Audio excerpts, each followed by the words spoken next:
That is, in fact, not the game that we are playing today, Rika.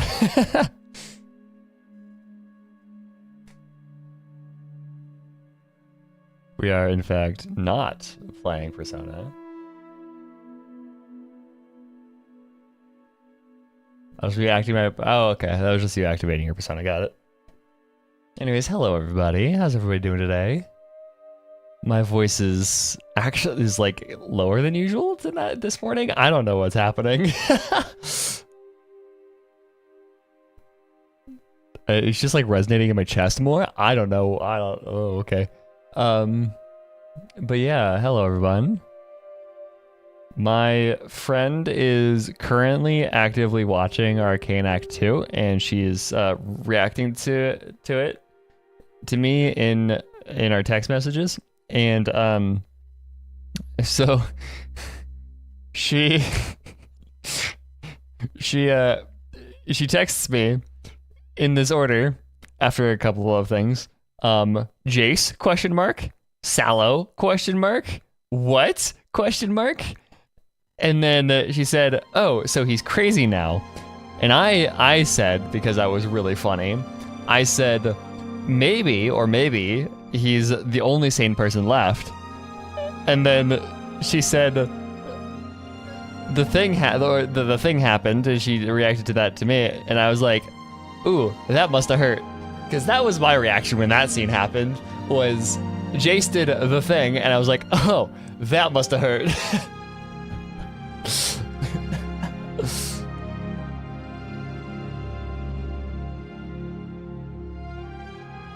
This is just Skyrim. Like, I'm just now realizing.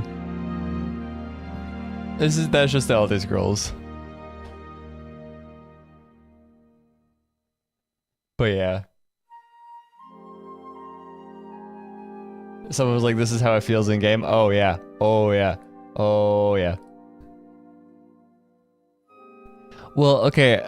Jace doing the thing is Jace doing the thing is also his Q in game, and it does so much damage. So Sallow just getting fucking deleted. It's like, oh, that's for the game. I've had to deal with that because I've played against Jace mid lane before. He just destroys you. I don't fucking know. But yeah, dude, I am normal about Arcane. I cannot wait until until fucking Friday. I honestly don't think I'm gonna be able to to like I might not be able to watch it Friday night, Saturday morning for me. Because I have to drive back home on Saturday. I mean, I could actually just stay up here on Saturday and drive back home Sunday, because like I would be like incredibly sleep deprived on that drive home. Texting me the first thing in the morning, I'm never gonna be happy. My reaction, the thing that I have been telling everybody is good luck, smiley face. I have been telling everybody good luck, colon smiley, and because colon smiley is, or colon parenthesis is so cryptic and also goofy looking, everyone is like, what does that mean? What does that mean? And everyone has like, oh, I get it after they after they watch it. I am going to commit homicide if something happens to Isha, is what I'm saying. My darling, my baby, my like honestly a really cool piece of rap. Freaking like she's mute? I wasn't expecting that. That's so cool. Like holy shit. And she means so much to Jinx. Are we in shock about Act 2? Yeah, we are. Have you seen it, Ozzy?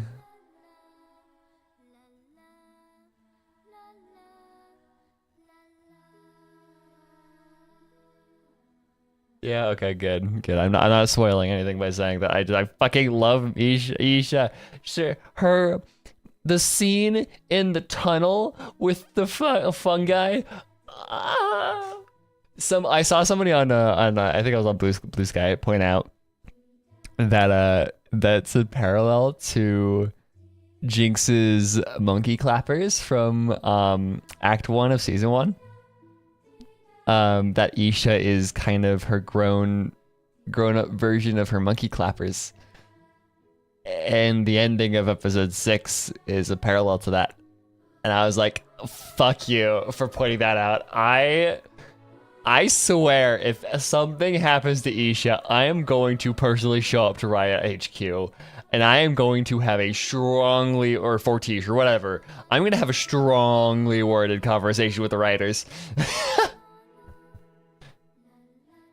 I'm going to have such a strongly worded conversation with those fucking writers.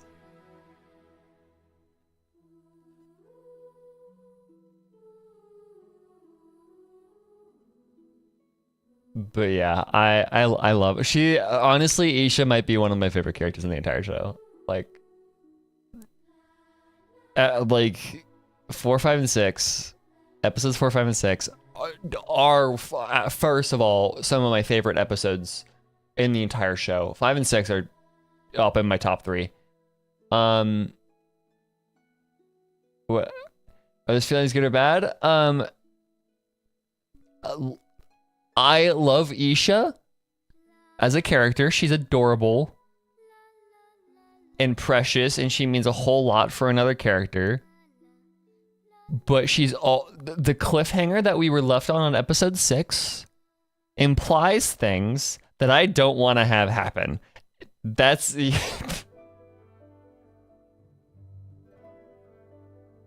But yeah, episodes 5 and 6 are possibly my favorite episodes in the entire show. And that fucking watercolor scene, watercolor animation, who fucking knew, dude? Like that scene was like, this show tops Puss in Boots for me, animation wise, just because of the watercolor scene. That is so imaginative. And it's so well done. It is beautiful. It is so beautiful. Yeah, first entire charcoal animation, and then the watercolor. Like, what the fuck are they doing? That is crazy. And it works so well. Like, oh my god. Oh. Like, that is, it's just insane. It's insane. I don't get it. I genuinely do not get how this show exists. Like, it's crazy. It is absolutely crazy.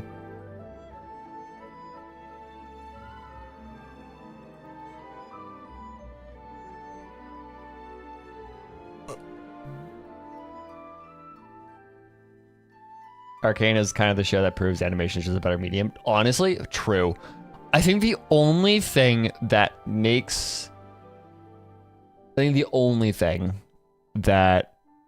animation is doing with Arcane is it's kind of rushing it at certain points, and I like it. I like this show's breakneck pace, especially in the season 2, right? I adore it, but also I understand that there are people that enjoy shows like Breaking Bad, which are so slow in a good way. Like, I think Breaking Bad is boring as hell. But I also understand that's just a me issue. Breaking Bad is genius with its pacing and how the entire show is about Walt slowly losing control of everything. I understand that. I understand that Ozymandias is some of the best, like, hour of visual media ever made. I don't like it because I think it's slow and boring. I love Arcane's breakneck pace, but I will admit, at some points, it does feel a little rushed. It does feel like, okay, we don't have the time to do things. Like, if this show were like were shot traditionally or was an animation, was like live action, I think it would have taken Jinx and Vi like 3 episodes to get going on their Vander search. But in Arcane, it's, hi, I'm here. Okay, you almost killed me. Let's go.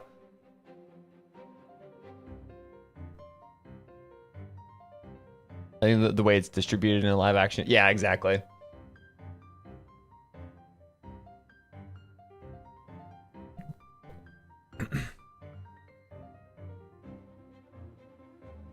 Oh, there it is. Yeah, that's the only like issue with this show. And again, I enjoy it. I think it's good. I much prefer the pace. But I understand that it's like some people don't enjoy it. Some people wish that, oh, it may be an extra episode. Like even like, and I actually, so the certified lore guy. So you know how like Ashikai is the certified lore person for like Genshin. The certified lore person for League of Legends lore is this dude named Necrete. And his review was like, I think this season would have gone, like this season would have benefited so much from one more episode. I'm like, I kind of agree with that. I think if there were 40 more minutes to just kind of pad out a little bit more, I think it could have only benefited from that. But also, I don't hate the 3x3 structure. So.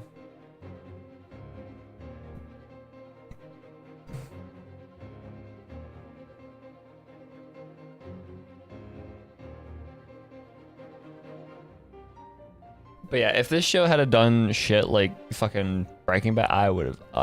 I've tried that show so many times. I've even watched, like, and I know most of the context of the show because I've watched a dude summarize the entire show in 3 hours in Gmod. No, that was more than that. It was like 4 or 5 hours in Gmod.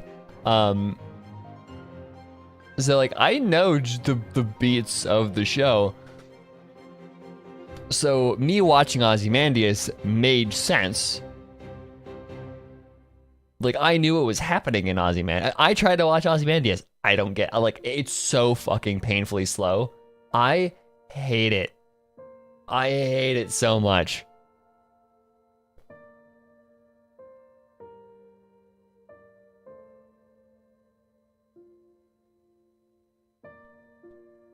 I want someone to spoil it. Well, I mean, we can when we get to Saturday when the final 3 episodes come out. Because that's about to happen. We are almost completely done with the show. But honestly, I don't care what happens, or like I don't care about it thing is completely fair. The one pet peeve that I have is people refusing to watch the show purely because it's League of Legends. I hate that. Like, I understand not wanting to play League of Legends. That is fair. But avoiding everything League of Legends related, even though it is one of the best animated pieces of anything ever made, and everyone agrees on that fact, just because it has to tangentially do with a game that has a toxic fan base, because that's the only reason why you avoid League of Legends, is to avoid the fan base. But if you're saying, I don't want to watch this really good show or give this show a chance because there is a related tangentially to a game with a bad fan base, you are just being stubborn for no reason. You are intentionally being stubborn because, ooh, that's the funny thing to do. It is so annoying to me. That is my one pet peeve with people refusing to watch Arcane. If it doesn't interest you, if it doesn't look good, if you don't think you'll like it, perfectly fine. But the excuse of is League of Legends? No, fuck that shit. Like, that is so bullshit. You are buying into a joke that has got you don't understand why League of Legends is bad if you're saying that then.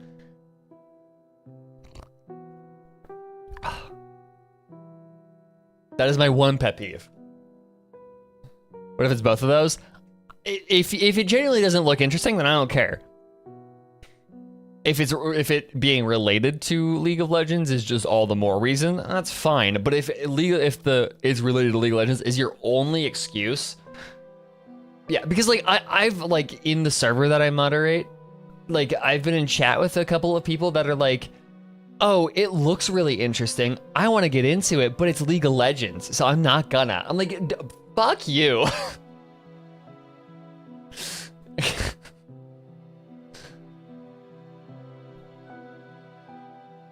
That's my one pet peeve. That's my one pet peeve about people right now.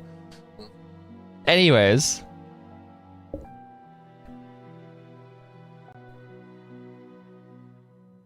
Is the entire league bad rap? Just yeah, it's a game known for having very, very toxic player base.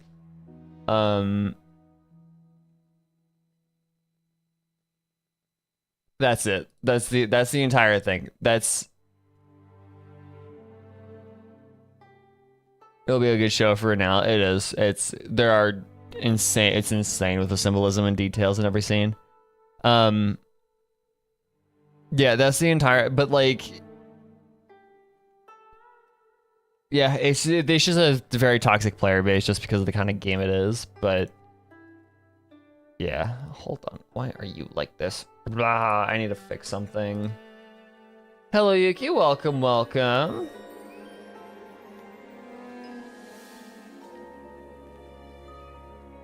Oop, I have chat up because I was speaking of League of Legends.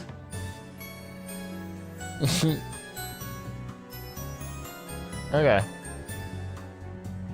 Here's that. Hide both of those because I'm not using them.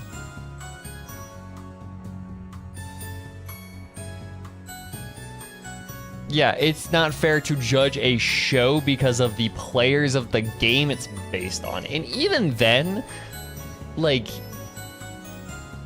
there couldn't be more of a tangential relationship there. Like, the only thing that the show and the game share in common are characters with vaguely similar designs and vaguely similar characteristics.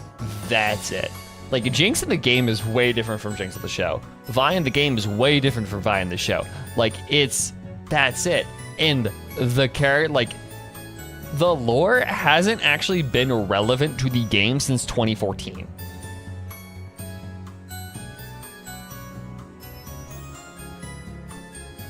Like, that's... Yeah. Slammed into a like, what do you mean?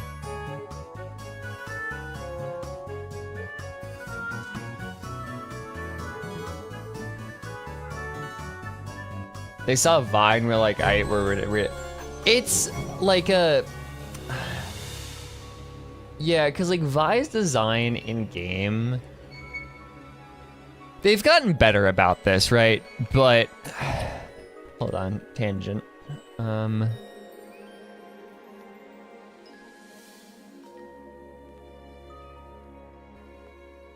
Tangent time.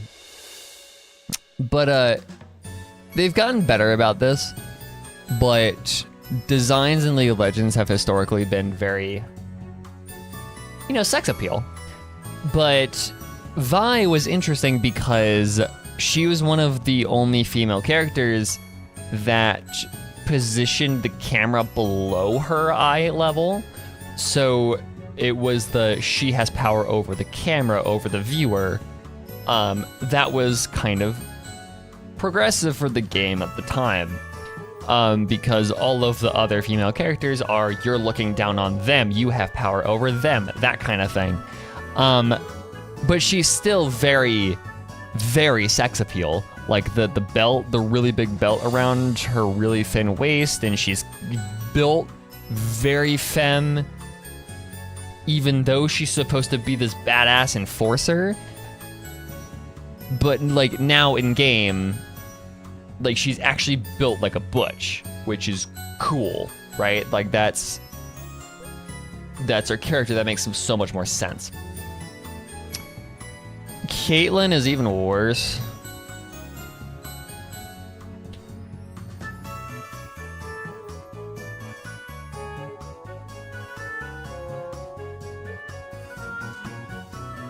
Like, yeah. It's Caitlyn.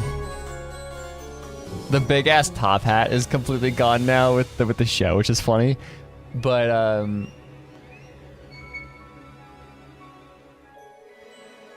yeah. But like at the time, League champions were very sex appeal. Very annoyingly sex appeal. To like a terrible degree. They've gotten better with it now. But like you had these are the original champions. Let's see how many of them have. All of these have been redesigned for the most part, but let's see, like Janna. Like Janna, like that's Janna. We've got Nidalee.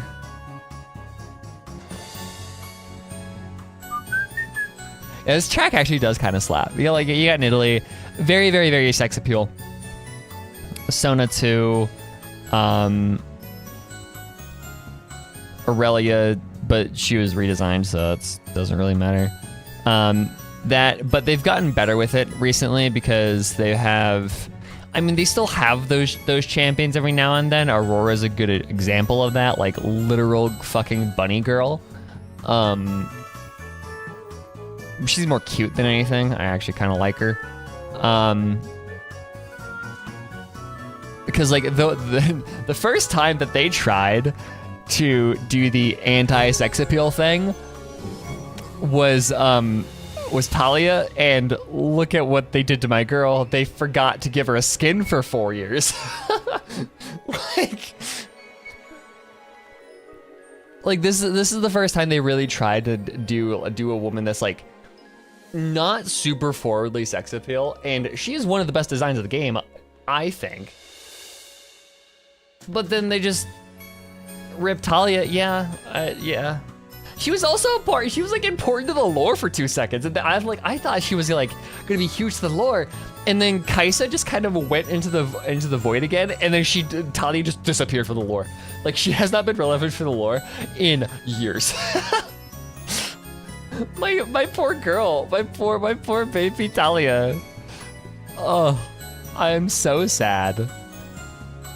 I'm so sad about Talia. But yeah. So they were like, oh, Talia sold like shit. So we're gonna go back to the sex appeal thing with like characters like Xayah. Although I do kind of like Xayah.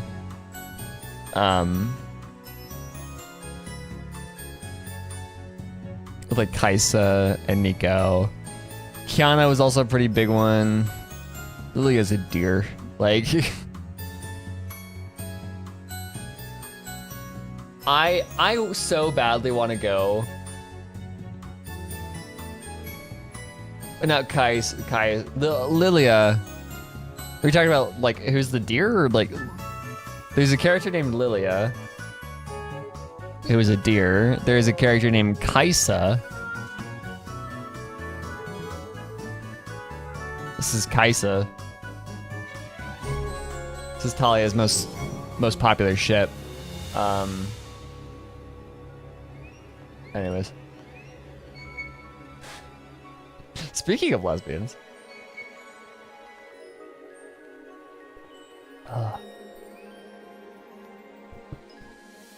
I'm also so mad they skipped down the Talia being trans. I will never get over that. I will never get it. Like, she is trans in our hearts. Talia is trans in our hearts.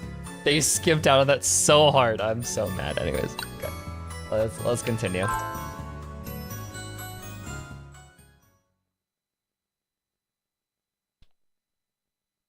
Yeah, but that's why I want to go to, what's our current mission? That's why I want the next Fortiche show to be in Shurima, is just so we might have a chance of seeing Talia. I would love that. Oh my god. Are there a lot of queer characters in LoL? I won't say a lot, but there are some. Okay, let's bring the wiki back up, fuckers. You've got me talking about League of Legends lore. This is my hyperfixation right now. Okay, so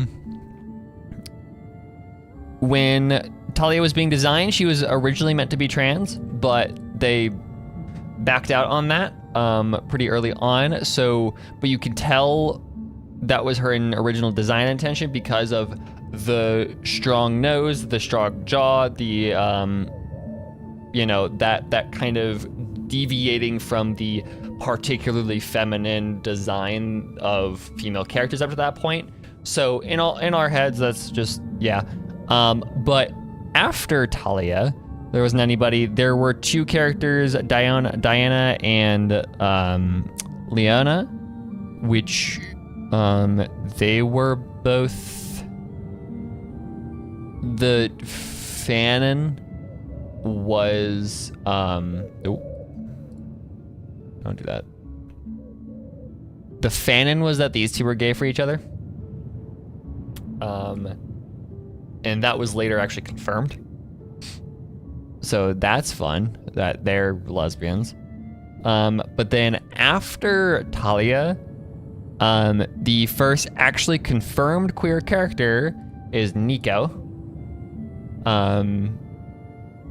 Like straight up lesbian. If you look at her voice lines, she is like openly just so like adoring of the women, and she just hates men. Like it is like Evelyn is so extreme, Nico Carey is. Jinx is wild, break everything, pew pew. Like she is very, very, very yeah, all of her voice lines are just so gay. And then after that, it was kind of, I think somewhere between after Nico, Leona and Diana got confirmed, and then Cassante is gay. And I think that's it off the top of my head.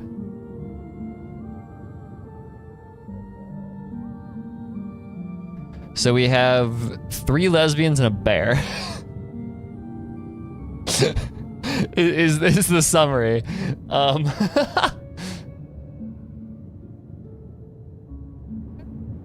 League of Legends has 3 lesbians and a bear. That sounds like the start of a joke. 3 lesbians and a bear walk into a bar.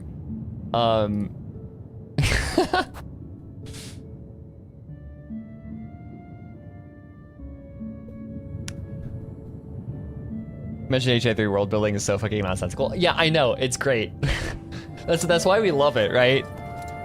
That's why we love it's great. Nobody understands the HA3 world building. It's like, okay, sure, this is a thing that's happening now.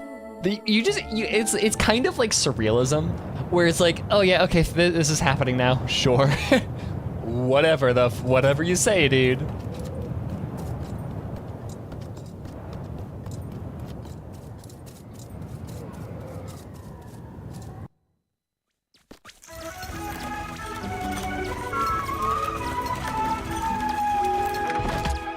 Especially part 2. Oh yeah, dude. Like, the 2 seconds I played a part 2, holy shit. You know, Yeah, summary. We're about to fucking sacrifice Lebkuchen. We're about to sacrifice our girlfriend for our greatest wish. So, whoopsie-doo. Because, like, part 2 was so much of a... Okay, this is happening. Sure. Whatever the fuck. Because, like, part 1, for the most part, was... Like, there was a world existing before you started playing, and you could tell, and the game communicated that. There's a lot of backstory that it had to teach you. So by whatever chapter, you kind of had a grasp as to how the world worked, and so each new Herrscher, each new thing was like, okay, this is anime power scaling, but it's also making sense, right? I'm following. Part 2 is, huh?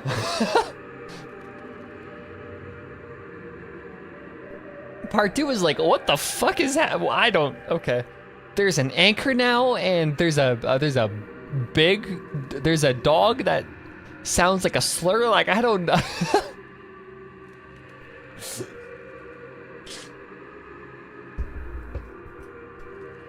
Like, there's a dog with a name that sounds like an English slur, like, I don't know.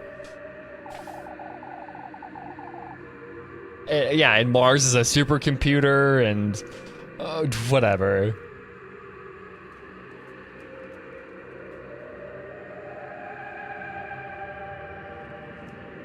If you play in Chinese, because they use the Beijing accent, it's Duaniquar.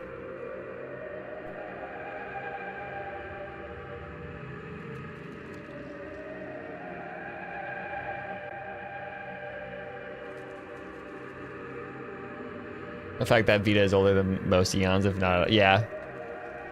It's just, okay. And the fact that, oh yeah, HSR is a part of it. Oh, fucking okay. So now we have to factor in that entire universe of lore into this new shit. Like, yeah. Yeah, when I was playing part 2 for the first time, I completely forgot that people think that.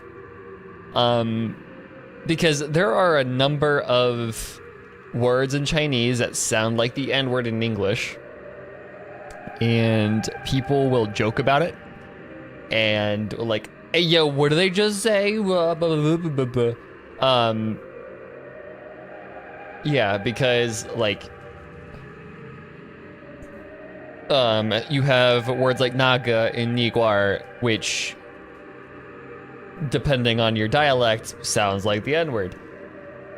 So yeah. Anyways, where are we? What am I even doing? Anyways, okay, Elise, keep close to me, all right? Because we don't want her about, we could get lost. Just be able to, how to say that, and yeah, exactly. It's not good. You've got to really lean into the like the more guttural g sound. And also do the tones, because if you don't do the tones, people won't relate or won't think you're speaking Chinese. If you do the tones, people are like, oh, they're speaking another language. But if you don't do the tones, then they're gonna, like, that's not Chinese. Oh, she doesn't have her eyes. Her pupils are gone. Guys, she's fucked. Guys, she's been possessed. Arguably, the Japanese word is for running is closer. What's the Japanese word for running? What? Hold on. I don't think I've ever known those. Translate that. Go back up. English running. Japanese.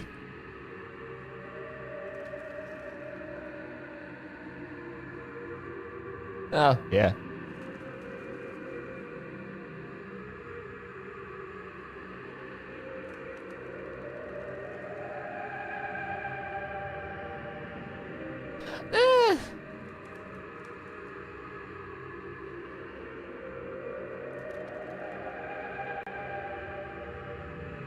No.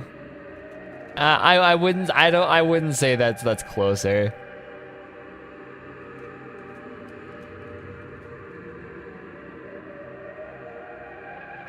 Let's book it Russian. Okay, I am great start to the stream today, but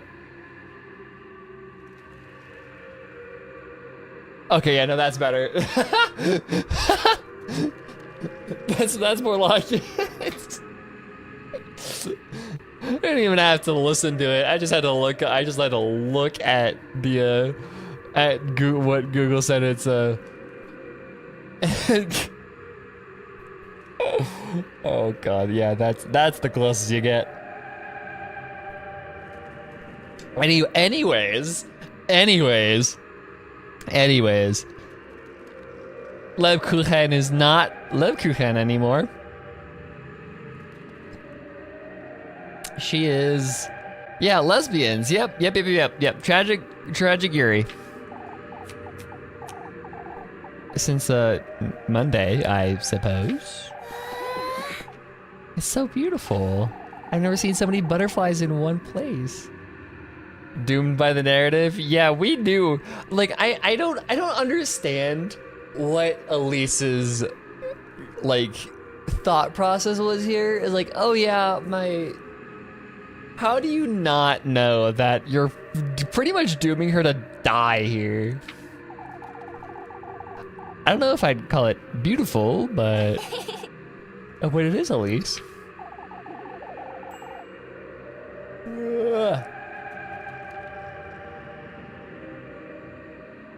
Surely this is death and rebirth and not just death? Look at how blue the sky looks from here. We can see the sky from here? Oh, Elise, this is better than watching the stars at night. Come on, Lebkuchen, stay close to me. I wouldn't want you to get lost. She's weird. Like, weirder than usual. Like, I don't like her without her pupils. Elise, is everything alright, Lebkuchen? Now that's a great question. Look at all the butterflies, they're everywhere. I can fall asleep right here in this tall grass. There is no tall grass. Does anything seem strange to you, Lebkuchen? How so? It's rather cold, wouldn't you say? Oh, but doesn't this breeze smell so fragrant? I don't know what's going on, but I had to be careful. She's hallucinating. A tender flesh of earthly desire. Just a gigantic basket.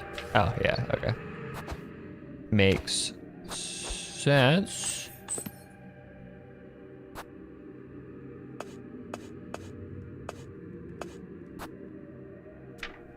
Tender flesh.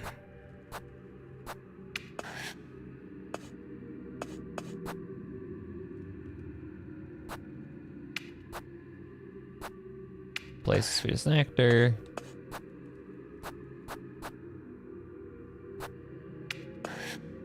Cool. We are set there.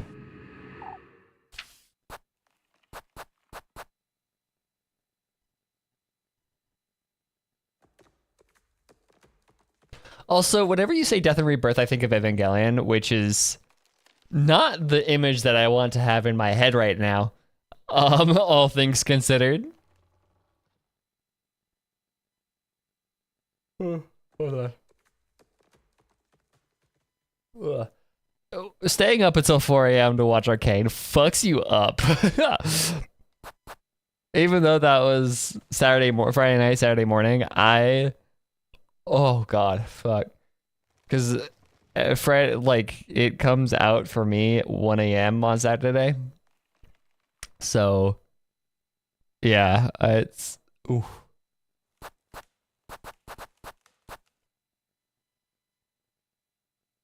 I live at nights again. It was, yeah, I mean, as a student, I have to live during the day. I think I'm very much of a, I think my natural circadian rhythm is more of a, like, wake up at 10, 11 a.m. and like live until midnight-ish, I think is what my natural circadian rhythm lives at. Because, like, unchecked without an alarm, I can sleep in until, like, noon. But like that's me like dozing for a couple hours. I think naturally, with the help of an alarm to keep me awake, I naturally wake up at around 10:30, 11. So like at 11 to like midnight 1 sleep schedule is kind of what I run naturally. But as a student, I can't do that. Yay, I have to wake up at 8:30. Anyways, make an offering. Suppose this will be enough.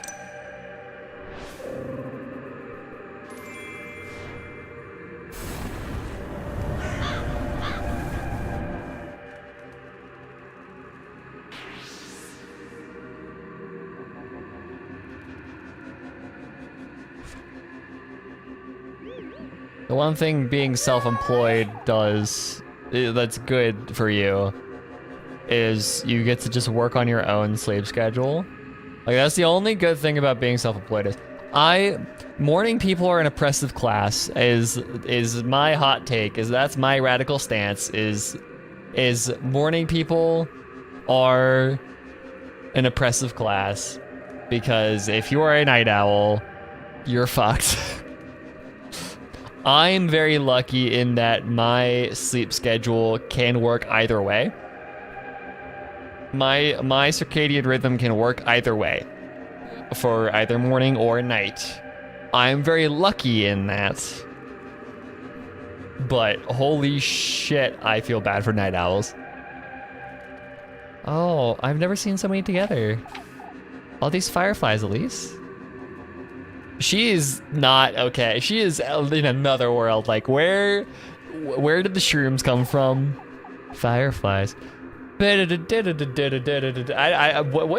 the fuck is the fireflies melody? Hold on, I need to pull that up real quick to make a joke. I'm not gonna play it for stream. I'm gonna sing it, but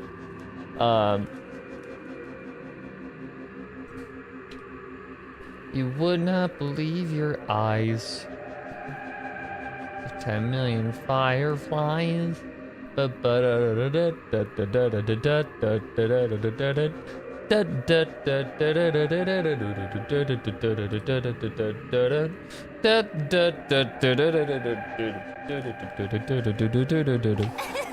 Honestly, that song is so pretty. Like, it gets memed to hell and back, but it's such a good song. It is actually genuinely beautiful. Is it in my actually good stuff playlist? I don't think it is. Hold on. My meds have not kicked in yet. My meds have very much not kicked in.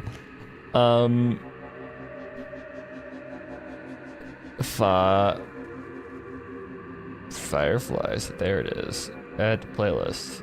Nope, I just queued it up. Add to playlist. The actually good stuff. There we go. Anyways. Like, it's genuinely kind of a gorgeous song. I love that. I love that song. I don't even know why I got memed to hell and back. Like, what? Oh, yes, let's meme about a random ass dude's insomnia. Did you hear that, Elise? Hear what? Why, the birds, they're chirping. She is not okay. Do you think there's a creek around here? Oh, I wouldn't know. I wonder if they're doves. Droves? Where did I get an R? I wonder if they're doves.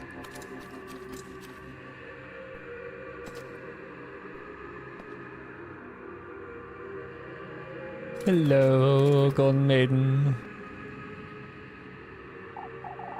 Oh, how wonderful. How I miss being in your shoes, lass. Whoa. Also, the game does refer to the golden girls as fireflies, I think.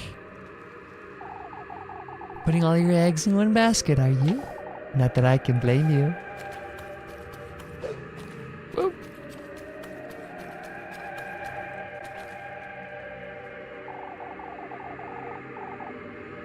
Till everything burns to ashes. Fight to live. I love Firefly. Playing with fire is rather addictive, isn't it? Fingers crossed you won't get burned. Such lovely company you're bringing to him, lass. A bit of a waste, isn't it? Let's see. I need to go up and around, I think. Hold on. How does this work?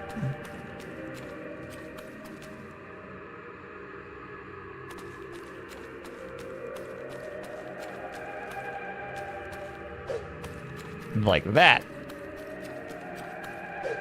Can you tell my meds haven't kicked in? Because they have not kicked in. What's your wish, lassie?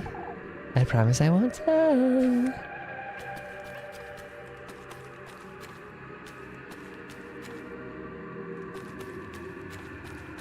I seriously have to go all the way down. Ugh. People IRL compare me to Firefly, who also gets so much hate. Why do they compare you to Firefly? Are you on ADHD? Yes, I am. I am.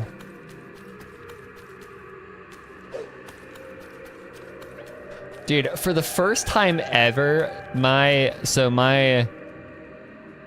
parents are switching insurance, and currently the insurance we're on, my meds are so fucking expensive. There's like no copay on our insurance. I don't know how many. I am a dumbass, aren't I? Fuck. We have to do this all again. I don't know how many Americans are in here that know what I'm talking about here, but we have no copay on my ADHD medication, so it's really expensive. So a refill is like a couple $100, or it has been for a really long time, for a month worth of my ADHD meds. But we're swapping, so then we're gonna be probably only paying every month for my meds like $20 to $30 for generic of my meds, which is crazy. For the first time since I was in second grade, we're gonna be paying a rational amount for my 8 meds that allow me to function and deal with my disability. Like, it's wild that was even a thing that we had to deal with for years of me and my family having to pay $300 for a month worth of Vyvanse. Like, what the fuck?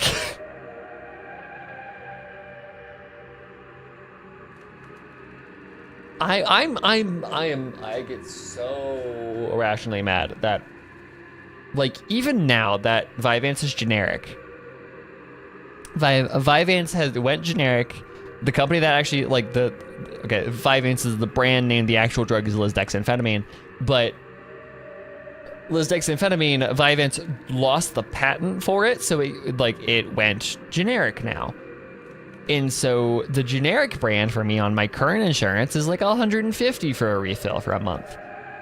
But while Vyvanse still had the patent for lisdexamfetamine, it was like $300 for a refill.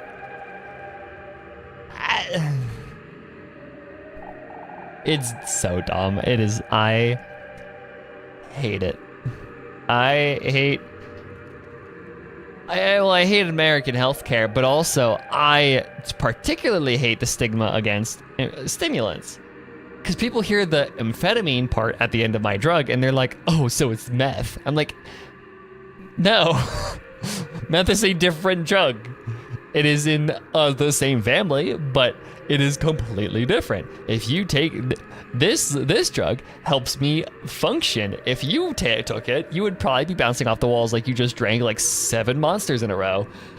It helps me function like a human, at least a little bit, enough to do things. Like, when I take it, I can at least partake in my hobbies. Like, I can actually do things I enjoy. I probably still don't have enough executive function to do like my schoolwork, but I have enough to do my hobbies. That's not the case when I'm off them. I can't do shit when I'm off them. So, like, yeah. One kid truly can't win against him, huh? Still so crazy to me living. I know, it's stupid. Like the fact, like I've been learning that living on my own for the past 2 years, still with help from my parents, obviously, but because like my focus right now is school. The only income that I have right now is from YouTube. Because I'm focusing on school. So I have money I made for over the summer that I'm using, that I'm living off of, but like rent and stuff is like my parents are helping me with that. But but even then, living on my own is like, God, this is hard. Like this is tough. Like it's so expensive. It's stupidly expensive. Going against our wishes like that. Wait, what? Aren't you daring? Going against, okay. Aren't you daring? Going against whose wishes?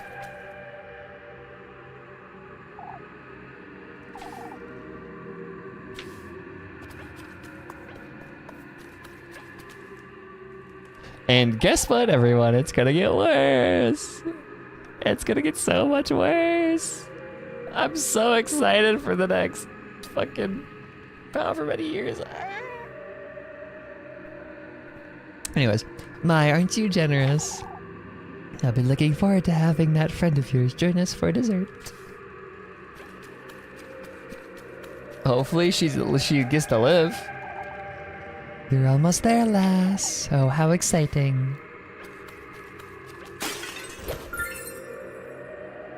Okay, we're getting spiced wursts for some reason.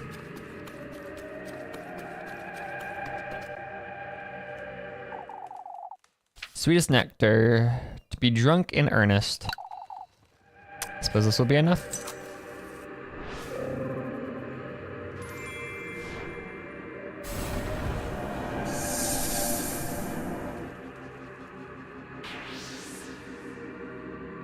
Why does the...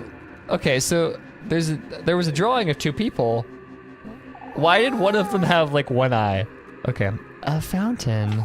The water's so clear. I wonder if we can drink from here. It's best that we don't. Oh, I'm sure it'll be all right.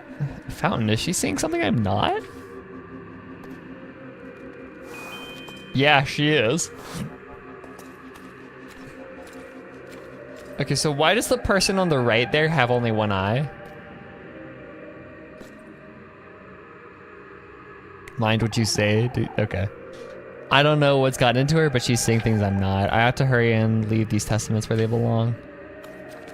Yeah, she's hallucinating. Maybe? Or maybe she's just... Huh? Are those hearts? Those are hearts growing off of trees. That looks so weird. The art style contrast in this game is fucking bonkers. Cause like Elise is pixel art, right? Elise is really gorgeous pixel art, but she's pixel art. Those look like they're made out of clay. Like what in the world? Like the trees and the hearts look like they're made out of clay.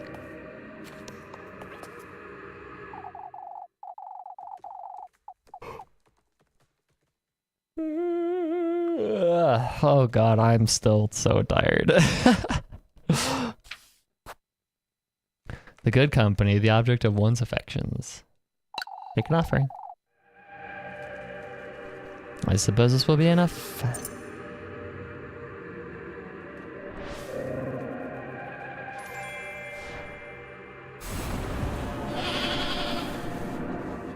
Bah.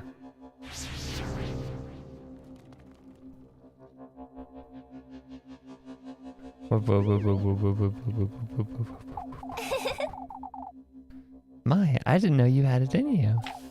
What? Bring me to such a wonderful place, Elise. She's not normal. She's not normal. But what happened to my girlfriend? She's bonkers.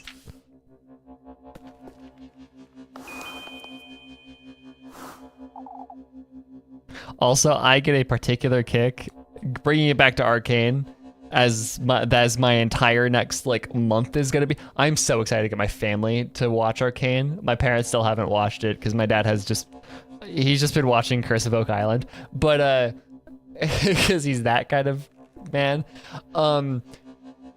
No, but I get a particular kick out of Caitlyn being called Cupcake once, and she's like, I'm fuck you, Mbessa. That was gold. I love that. Oh my god. That was such a I was like, okay, yeah, no, she's fucked. Like that's her like that's her code word. It's like her agent word. I want to make them watch it, but my mom's kind of homophobic. Yeah. That's unfortunate. Just make it watch season 1. And then don't watch season 2 with them. There you go. That's the one thing that's what you do. You don't watch season 2. No. But yeah, my parents really enjoyed season 1. And I think they'll love season. My dad especially, because my dad is the fantasy nerd. My dad is a huge fantasy nerd. I think that's where I get it from. He loves Lord of the Rings. And I could totally give him like an hour-and-a-half lecture about Runeterra lore, and he would sit down and listen. Because that's just how much of a nerd he is. But they just haven't watched it because my dad is also absolutely loves this show called The Curse of Oak Island. I don't know if you guys know it. It is the most like bullshit show, but me and my dad love it because it's so funny to watch. The show is if you gave a bunch of middle-aged autistic men a bunch of money to do whatever they wanted. That is the entire show, and it is so fascinating. Because it is a bunch of middle-aged autistic men that don't know that they're autistic. They just...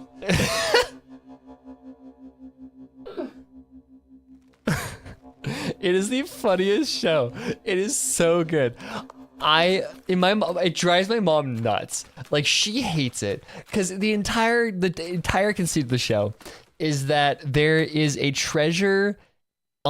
there's a treasure hidden on this island in Canada called Oak Island that was left by the Knights Templar when they were in North America for some reason. And it was this treasure left in these tunnels underground under Oak Island that were booby trapped, and they have been buried underneath the island for millennia or whatever. And these guys with just a stupid fortune from I think their main income is from a vineyard. Their thing that they do over the summers is retreat over to Oak Island and search for this treasure. It's kind of interesting because the historical lessons that they teach and the art of they're genuinely doing actual archaeology here. Like they're actually finding stuff. Like they've actually found evidence that the Knights Templar was there, right? They have found coins, they have found ancient pieces of like wagonry and wheels and like all of this really interesting stuff. They've also found evidence of native life there on the island before the Knights Templar, but their big thing is this treasure. Is finding this treasure. And they have been doing this show for years and they still have not found this treasure. They've gotten close, but like they've actually started like digging boreholes and searching for like trying to triangulate where the money pit was. But like that's their whole thing. And my dad loves it. Me and my dad both love it because it's so fascinating. And it is like they have a cabin on the island that they call the War Room. And if that is not the most middle-aged autistic man thing, I don't know what is. And I love it. I live for it. It's so funny. But like my dad is watching that show recently, so he has not had the attention span to watch Arcane. Okay, so game that we're playing. It's still has not kicked in yet. The gates that the old hag taught me about. This is it. I did it. They're open. But if I go through with this, I might lose her. If what's on the other side is anything like... If on the other side of these gates is anything like the woods,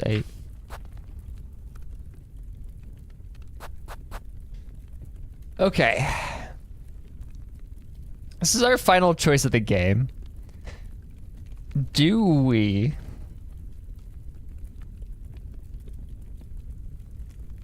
I would assume this is our... Do you think this game pulls a,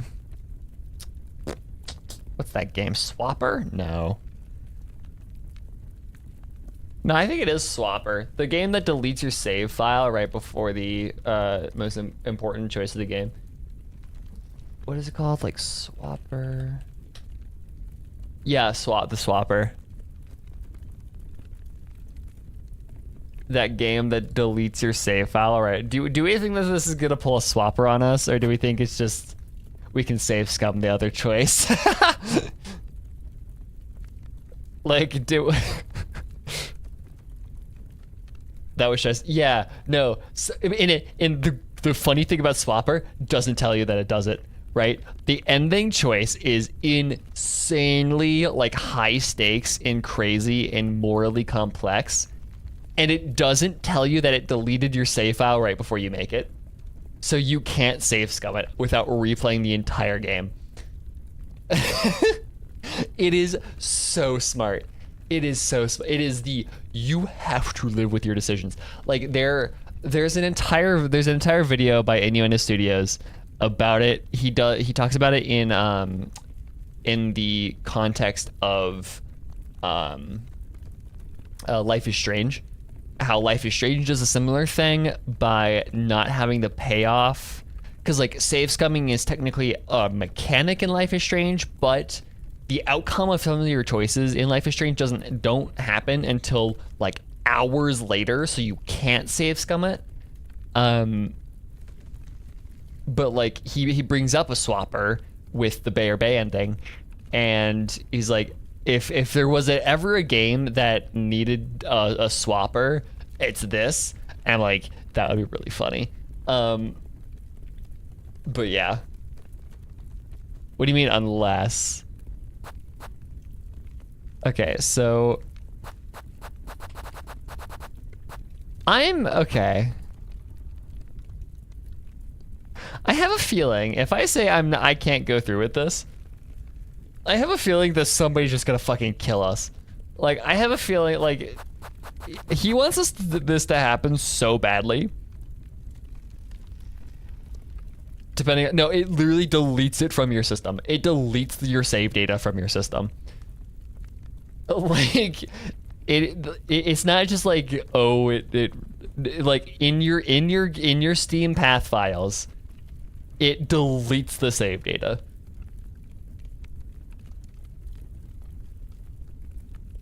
It's kind of funny.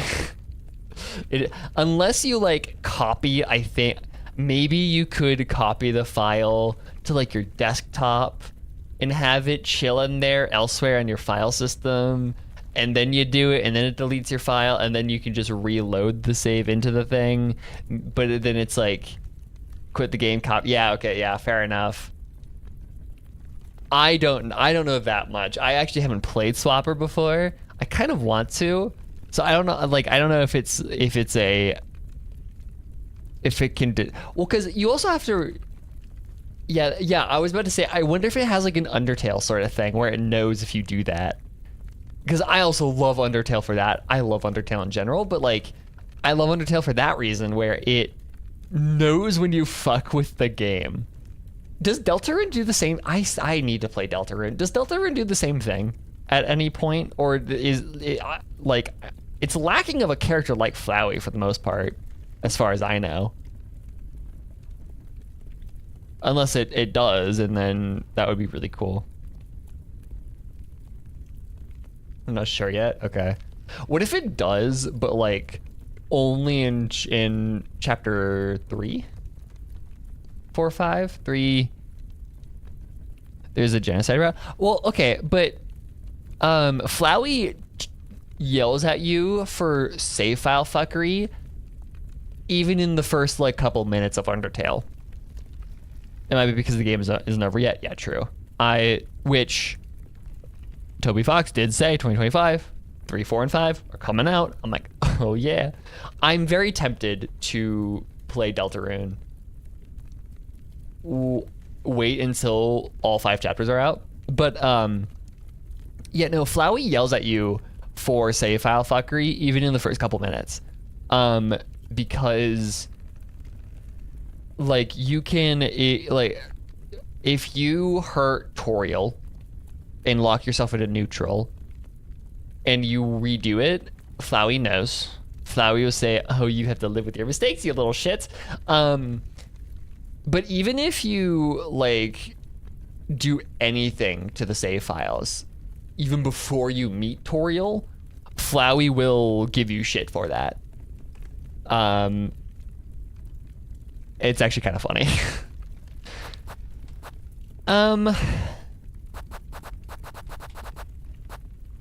I guess we just full send it. Do we full send it? I think we should full send it. Let's just see what happens. It's like this is I can always do another playthrough, right? I can always do like another playthrough on my own time, romancing like Freya or someone. Cause I didn't even touch Freya this playthrough. I kind of want to, cause like cottagecore, love that shit. But cottagecore lesbians. But you can watch it on YouTube. True, that's a good point. But what's the fun in that? But either way, let's full send it. Not only for my sake, but for hers as well.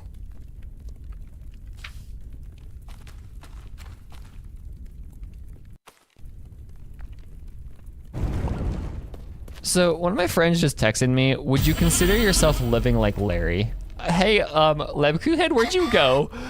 I look down to see what Killian texted me, and I look up and Lebkuhead's gone. Yeah, one of my friends just texted me, would you consider yourself to be living like Larry?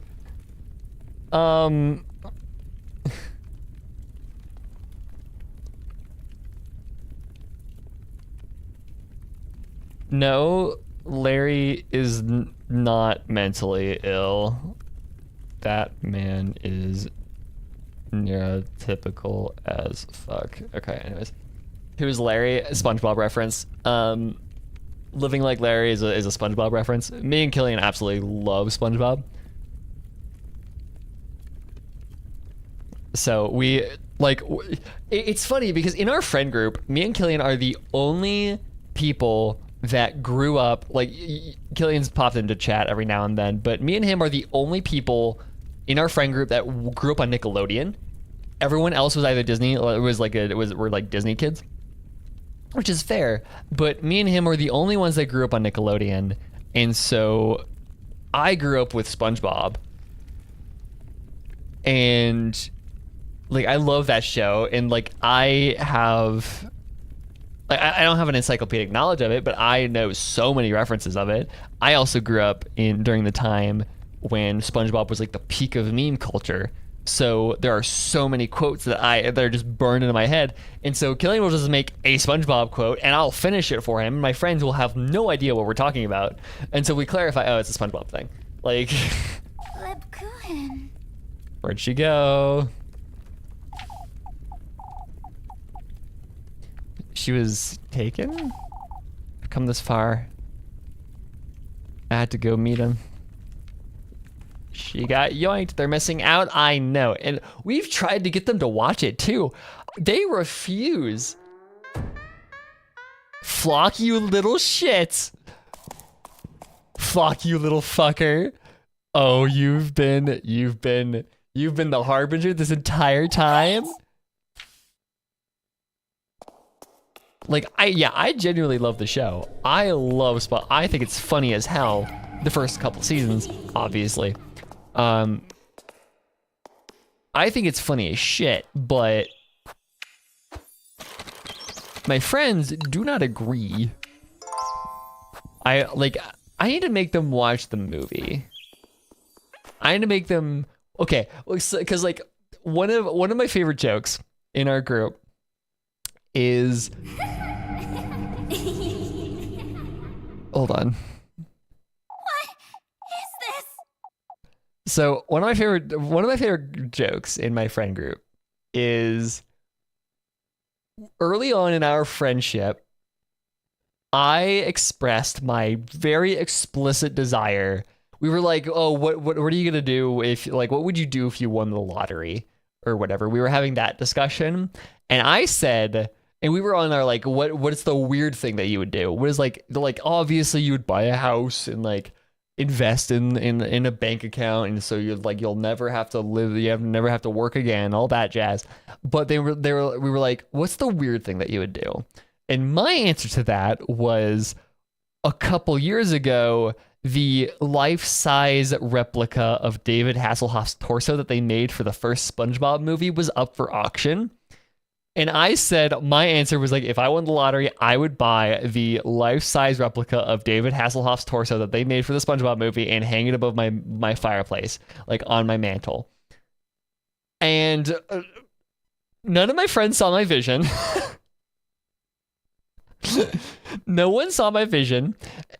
And the friends that hadn't seen SpongeBob before were particularly confused because they didn't even know that was a thing that existed, much less did they know that it was a really funny scene from a movie. Because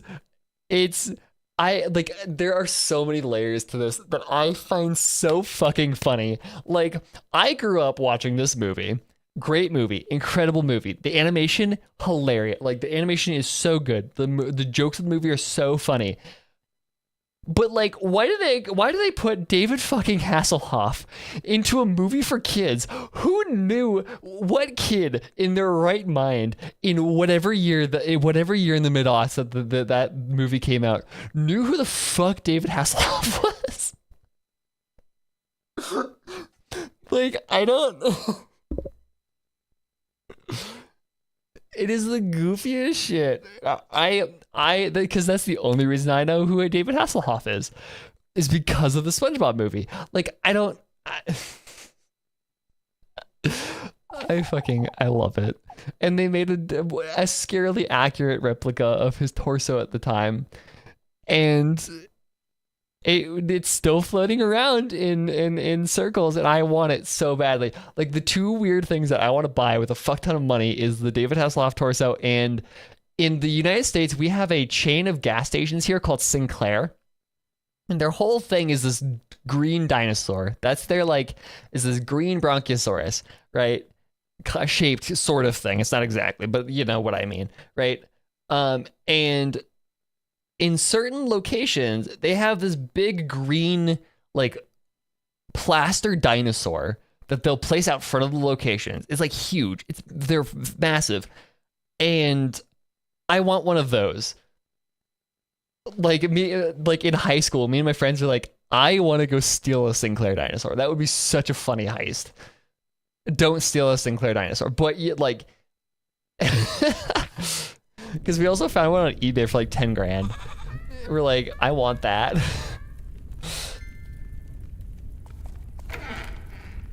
Like, those are my two bits.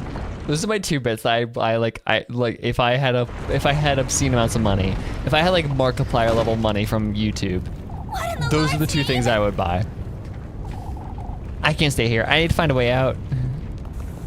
Okay, yeah, we do. I need to find a way out. Whoa! A thing is chasing me.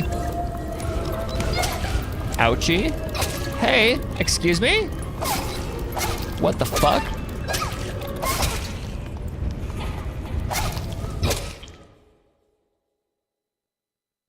Do I just need to rush? I think I need to rush. I'm still not focused. I'm still thinking about David Hasselhoff torso.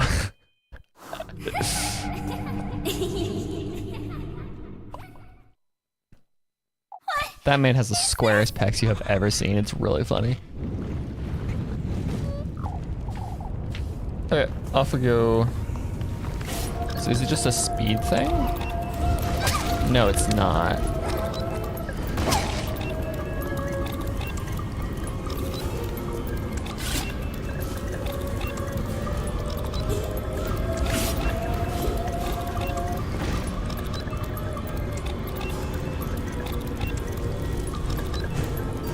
Whoa, I didn't expect that to happen. I think it was this one. I didn't see the first move. Nope, we're red. Okay. This is where the RPG Maker shit really kicks in.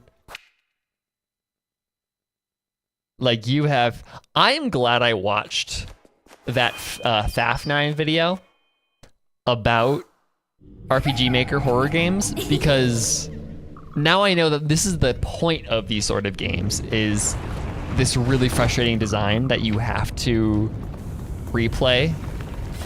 Like, I'm glad I watched that video to know that that's the entire point. I fucked that one up.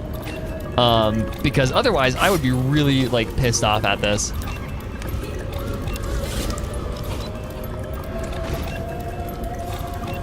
Okay, Flock went to the left.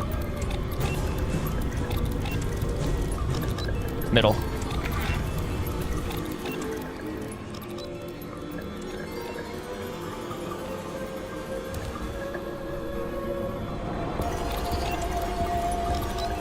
Into the left again.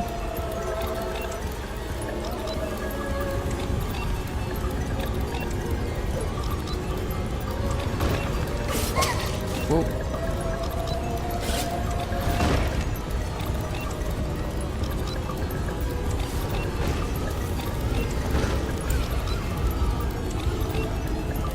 Okay, left.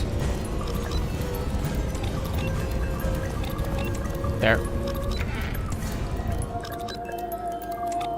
Oh, I like how tickly the thing is to your ears. The music, it's so like oh.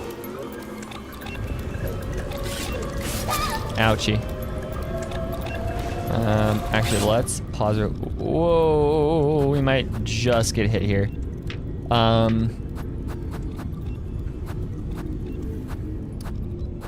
Do I not have any? Oh, I don't. Shit.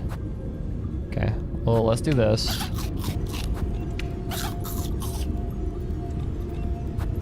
I have so many healing items.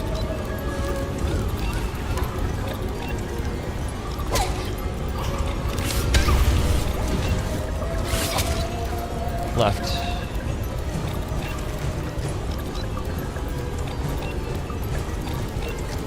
Middle. Find your way out of the Demon Woods. I got an achievement called Canto X.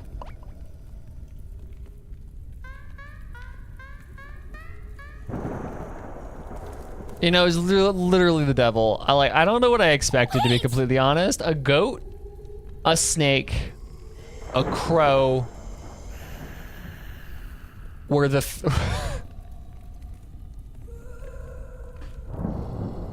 How did I not expect that? Okay, the three harbingers of this fucking of him here were first a crow, symbol of death, then a snake, which is literally Satan in Christian canon, and then finally a goat, which is a symbol of the Antichrist. Oh my god. How did I not see this coming? We made a deal with the devil. This shit's Faustian. Now we're in hell.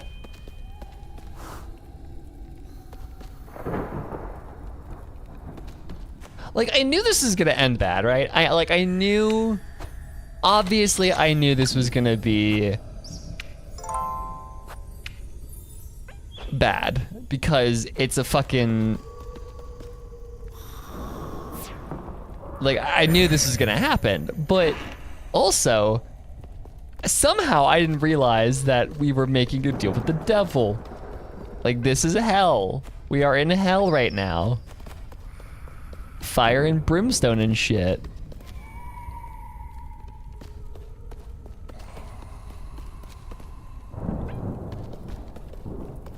This is a tragedy? Yeah. Pretty much. I mean, Lebkuchen is not alive anymore. This is so hell. Oh my god. Flock?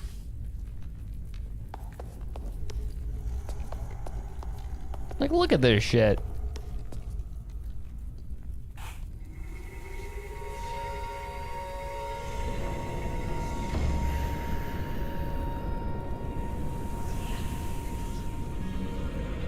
You were a devil. His eye is an upside down cross. Guys, I'm just now realizing that shit. That is stupid. That's so stupid. A part of me is salty, but also the part of me is like, I'm a dumbass. What are you doing here?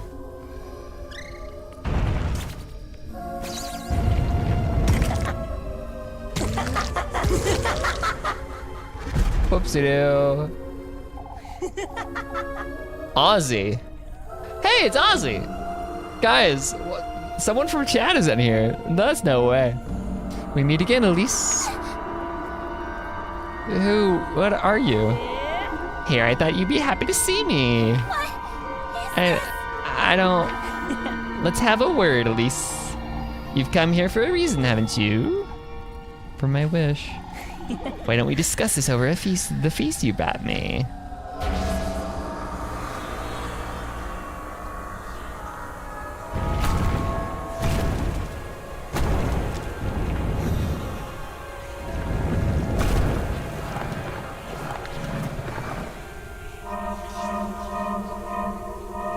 Ozzy, it's you. You're in game. You're the Antichrist.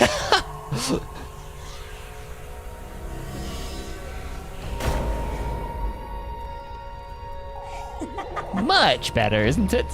You know, You're him, aren't you? You're right. This guy is more childlike than I was expecting. Mm-hmm. Very... Who do you remind me of? He reminds me of...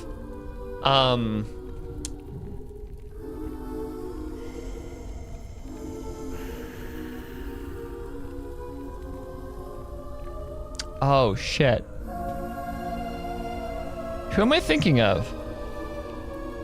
Anime character, kid, who had, like, very evil, devilish kid, controls all the strings.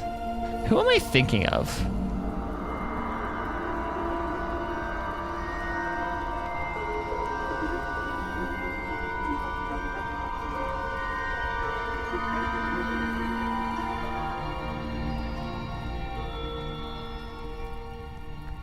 I might be thinking of Pride, even though I haven't seen FMA.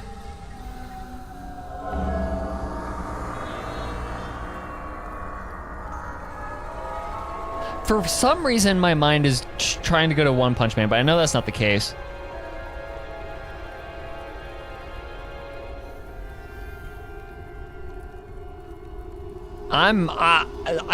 This is, oh my god. Maybe I'm just making someone up, but I swear to god, this is a character that I'm thinking of.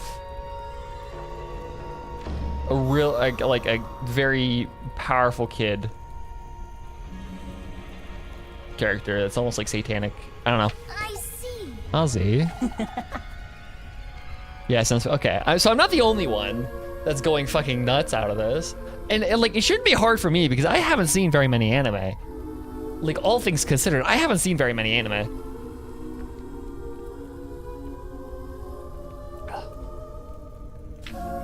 At your service. This wish of mine, can you truly, for a price, yes. I've already brought you your gifts. What else could you... Speaking of which... Might also be a trope. I mean, true. This probably is what I'm thinking of. Wait! Wait, I've brought you what you've asked of me. You silly girls keep misunderstanding. These are mere gifts, Elise. A little courtesy. You're yet to pay for what you truly desire. What? That witch made you think otherwise, did she? You know, How do you know that? I know everything about you, Elise. I know you'd like the shoes, too. So you were the one who... Rather tasteless, isn't she? Trying to use me to lure you into her belly? What? The witch? Always kind of freaks me out when I see my name in fictional media for some weird reason. Same, although I have a very innocent name, almost. So it's weird to see my IRL name in media. It's not Greg, no. But if you actually care enough, you can find it in some of my old videos. But, like... Okay, she... Headcanon me as Greg. It's not Bob, but it like I have a very innocent name. So whenever I do hear it, it's just kind of it's a very unassuming name almost, to where like I can't remember the last time any piece of media has had my name as a main character. Yeah. I think the closest I got was the Magnus Protocol has a character with my name in it. Yeah. But he's not a main character, so it's like same to there's no way I'll ever encounter. Yeah, no, because like my name is very, yeah, again, it's very unassuming. It's not uncommon, but it's not common either. It's just kind of that everybody forgets that my name is a name sort of thing. It's also not very popular in the States. I will give it that much. It's much more British, much more popular in British culture, which is interesting. We had that entire discussion with my Irish cousin when he came over for my brother's wedding. It was like we had that entire discussion. It was like, yeah, my name is not very common here in the States, but in like Ireland especially, but also in the UK, like it's much more common over there. Typically go by their character trait, job, or something similar. Sometimes my character name is referenced to other. Yeah, I suck at naming characters, to be honest. And honestly, I kind of feel, so William Faulkner does this thing where sometimes he just decides to not use character names. Like the entirety of a Fable, like 90% of the characters just don't have names. But like in Pylon, the main character is the journalist. Does not have a name. Like, there are even points in a Fable where, like, when they say, like, Sergeant, and then you would think their name comes afterwards, he puts underscores there. So, like, the name, fucking make it up, I don't care. Like, Sergeant blank in, like, dialogue. Like, if a character is saying the name, supposed to be saying the name of a character, he'll either put, like, underscores there, or he'll just say, and then he said his name in the narration. Like, it's just, I'm like, if Faulkner could do it, I could do the same thing. It's not important. That's kind of the point, actually, of a Fable, is that none of the characters have names. They're just their position, because it's war. None of them matter. They're just soldiers of a position, which is a cool creative decision, but also he does it in other novels, and it's really funny whenever he does it. She was speaking the truth, Elise. These gifts brought you to me. Although you didn't quite need them, did you? What do you mean? We have a unique bond, Elise. Me, you, that witch, and your grandmother. Hollow, was it? What are you... Calm down, won't you? Your grandmother is no stranger to me, lassie. Begged me for a child, and here you are, back to your roots. You mean Granny Hollow also? Conceiving you in that witch's woodland was a mistake, that's what. Made her believe she had a part in it, that you're her kid even. What are you talking about? We know what she's talking about, Elise. Were you not listening to the witch's cryptic shit about a womb and whatever? Why, about your dear mother, Elise.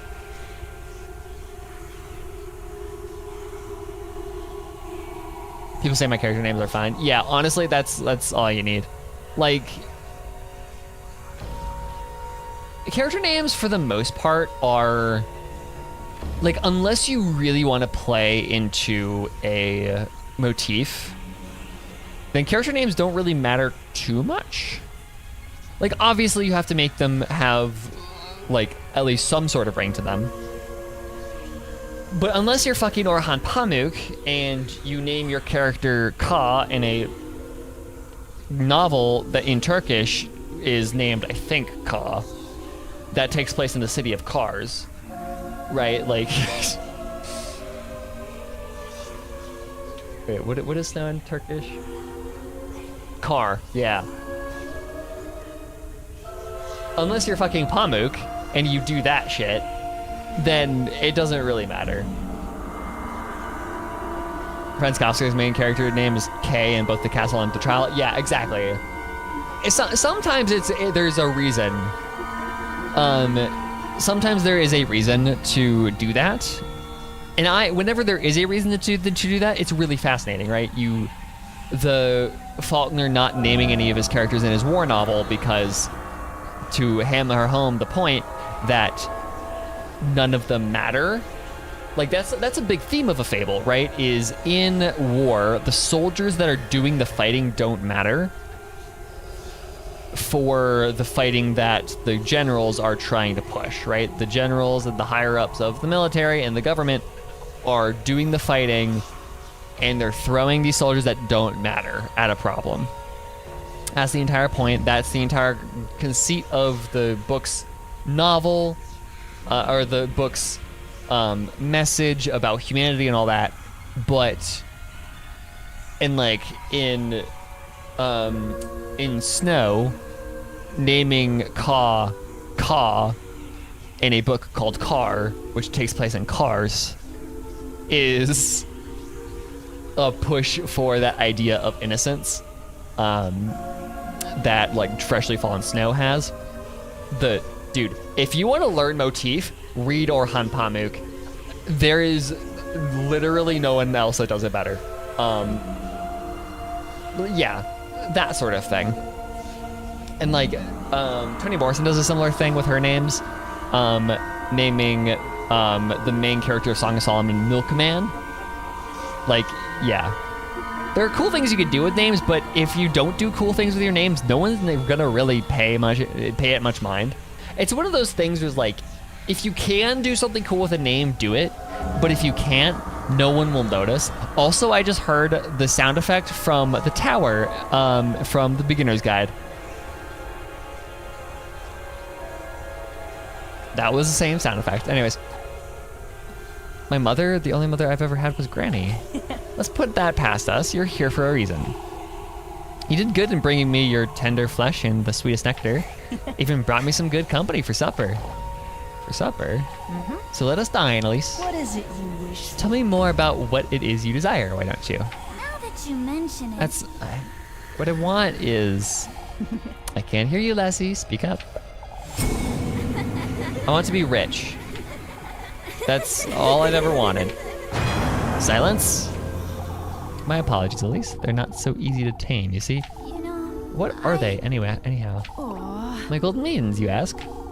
Nothing but mere servants, Elise. But let us focus right now. You want to be rich, you say? That's what your heart most desires, is it? Now that you mention it. I want an easy, luxurious life. No more of this maid-of-all-work nonsense. I want to live in a castle, to live comfortably forever. To live out my dream together with... Out with it! What are you all laughing at? I have a price, Elise. I see. Whatever you'd like. Your firstborn child. Now that you mention it. My secondborn child. Oh? How How are we to know that she's gonna have one child? She's gay. Who's to? Okay, so I've always wondered this, right? In fairy tales, you have the, oh, my price is your firstborn child. What if I just don't have a child? Like, is he gonna kill her when she goes into menopause? What's the repercussion for just not having a child? Like, wish to be rich so that you don't have an incentive to have children, and then just don't have children, especially because you're gay. Like, what? Like, that, I find that so funny.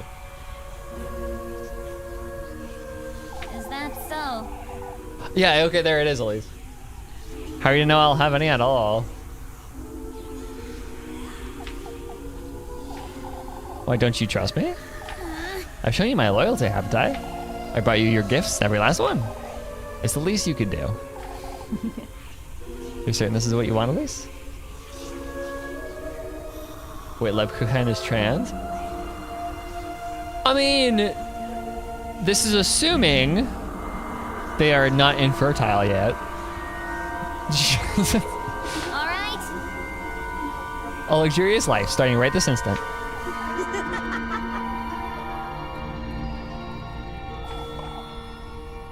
Well then, let us indulge in the first course now, why don't we?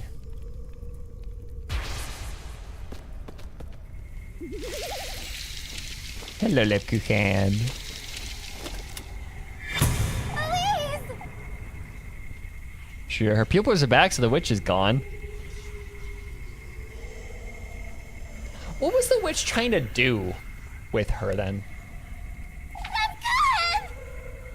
Yeah, I don't know what you expected, man. Like, really, Elise? Oh my god. This entire game can be summed up with, I don't know what you expected, Elise.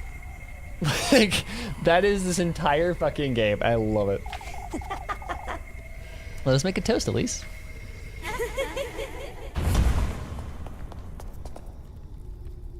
is ridiculous! What did you do to her? Yeah? Me? Out with it! Let her go. I don't think you'd want that, lassie. Our contract is sealed, after all. Huh? Come now, you know what we're doing here, Elise. Hurry it up! I told you to let her go. Let's get this out of the way, why don't we? Elise! These gifts, Elise, the testaments to your loyalty. The tender flesh, your own mortal body. The sweetest nectar, your very own blood. The good company, now that's the one you hold dearest to your heart, Elise. In the Lord's name, No, that can't be. help me! Elise! This is ridiculous! No, you can't do this. Wait! Stop. This isn't what I meant to do. Nobody told me about this. They're so noisy. Can we get this over with? Oh, those are the fuckers. Oh, that's Aziel and what the fuck is that supposed to be? Ofrio? Is that an O? Hold on.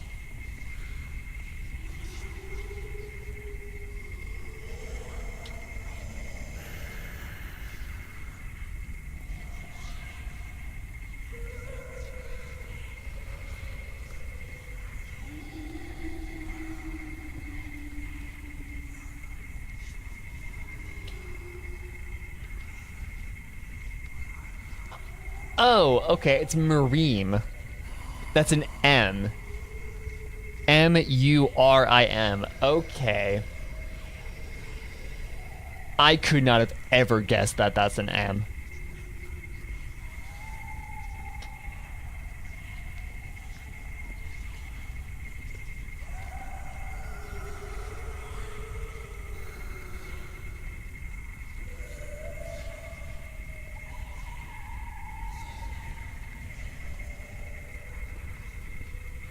Okay, it's not Greg, it's Murim.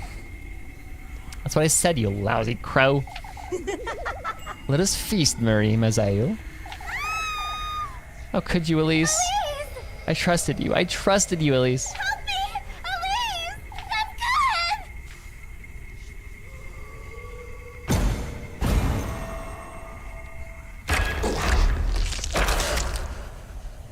Elise! I'm good! Well, I mean, we saw that coming.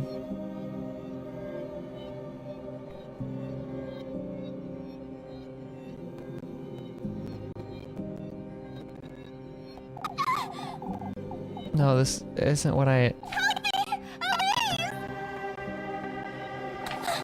Look, Quinn's calling for me. This isn't what I meant to do. Not at all. Crazy Ad game? Oh yeah. This is why we love this game. It's because it's not scared to do this bullshit. Like, look at that art. Is like that look on her face.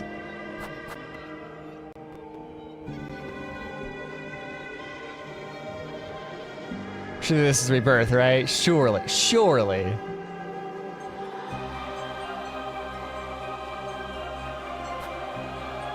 Like, this is giving me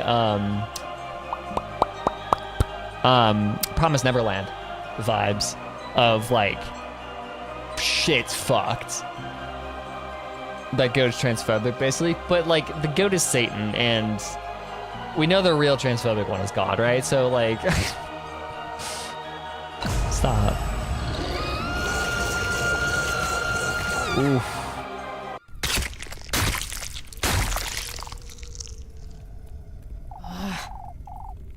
Grand agreement, Elise. It's a pity, isn't it? That you lack the resolve to see this through.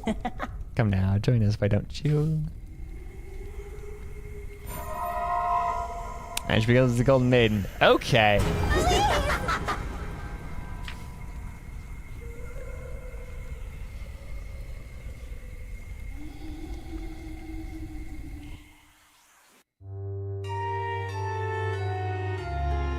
Expiation. Sacrifice yourself to your beloved. Okay. Yes. That is one ending.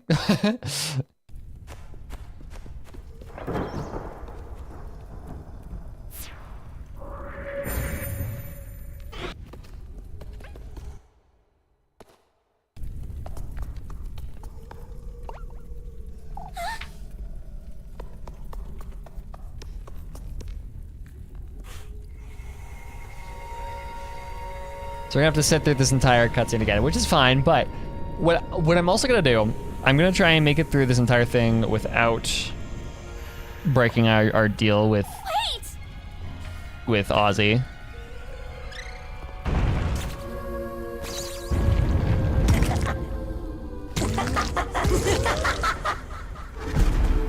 We've seen this before. What is this?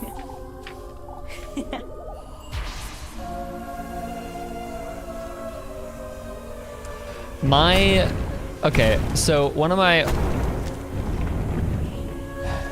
favorite games is Hat in Time, and speedrunning that game is really fun because on a Xbox gamepad there are 3 buttons that skip dialogue, and A Hat in Time doesn't buffer your dialogue skipping, so you can just spam X, A, and B all at the same time to skip through dialogue. I see.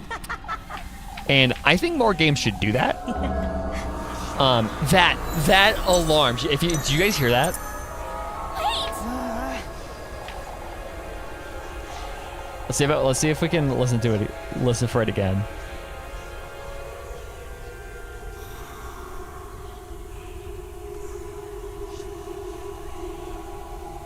There is a sound effect that is in one of the songs for the beginner's guide. Let me pull up the soundtrack while we listen.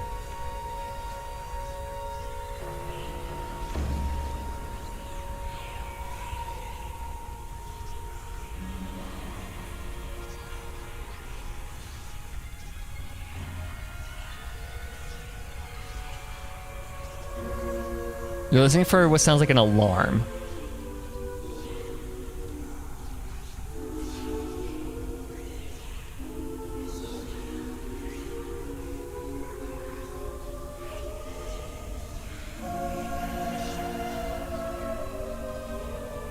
Do anything but play the game? Yeah, don't worry about it.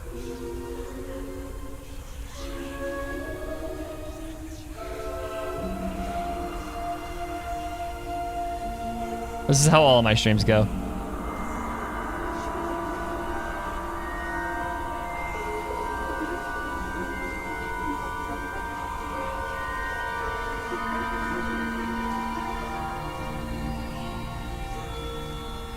Where is it?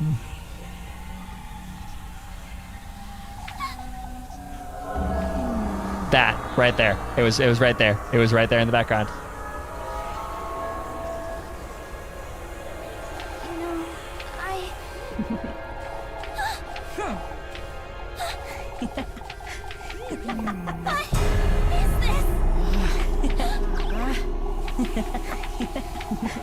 What is it? Yeah, it's 100% the same sound.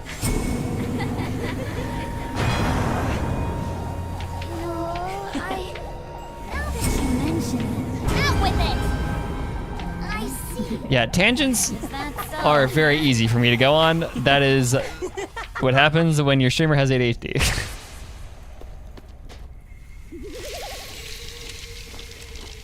Let kill hen.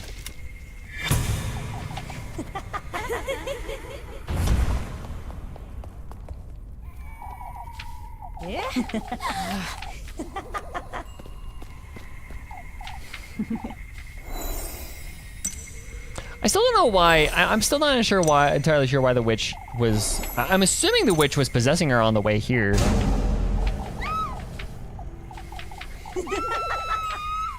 Let the man hyperfixate. I have my hyperfixations. Let them go. If it has anything to do with the beginner's guide, you bet your ass I'm going to recognize it. I made a 2-hour video on that game. I know what I'm talking about.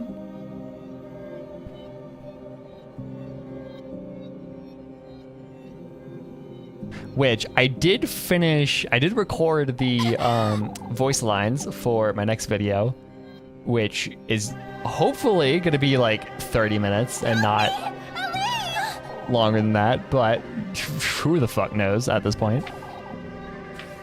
Okay, ... We have to let Ozzy do what he wants to do. How could you, Elise? You betrayed me. You betrayed me, Elise. Okay, she's the good company.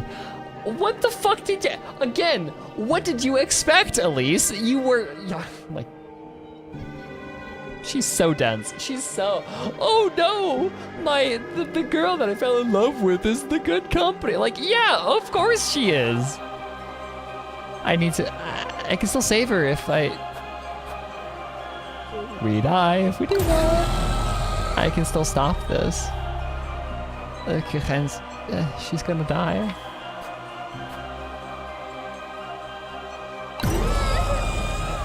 I'll never forgive you, Elise. Never.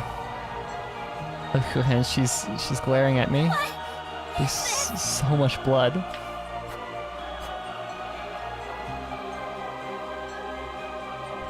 Yeah, that's literally, this is a, oh boy, if this isn't the consequences of my actions. Like, what did you expect, bitch?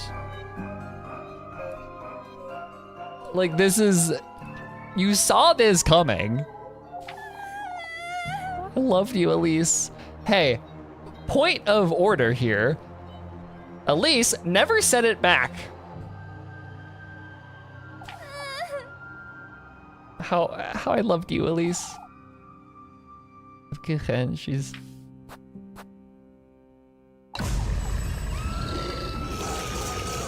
This is brutal.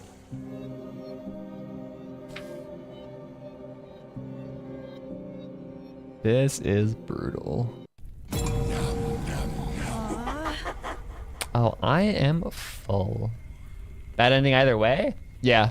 Well, so yeah, if you say no, I don't want this, then Ozzy kills you and you become a golden maiden. But if you just be complicit in it, we'll see what happens. Oh no, Elise doesn't have her pupils. I must thank you, Elise. Not only for the feast, but for this beautiful new addition to my entourage. Well, we'll meet again, Elise. I will be there on the day your second child is born.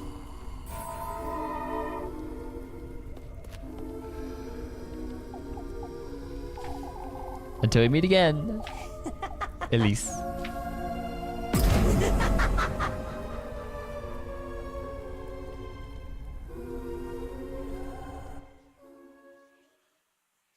New day.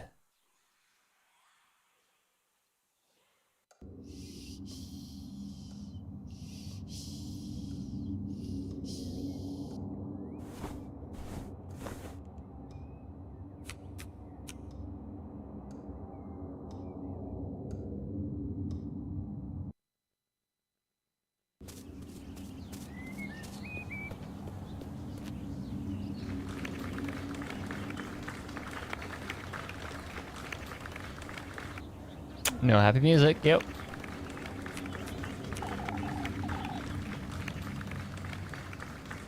Miss Elise Liedel, I reckon. Liedel, light. I'm here on behalf of Count Roman de German. Count Roman de Hegel. How the fuck do you pronounce that? Okay, hold on. I cannot. I need to look through this first. Music bitch. Hold on. German. Heilige. Count Roman the Saint. Heilige. Okay. That that translates to Roman the Saint. Roman de Heilige. The Count would very much like to see you, Miss Elise. Would you please allow me to escort you to the castle? Off we go. Lebkuchen is dead. Yep. I still don't know what that room at the beginning was then.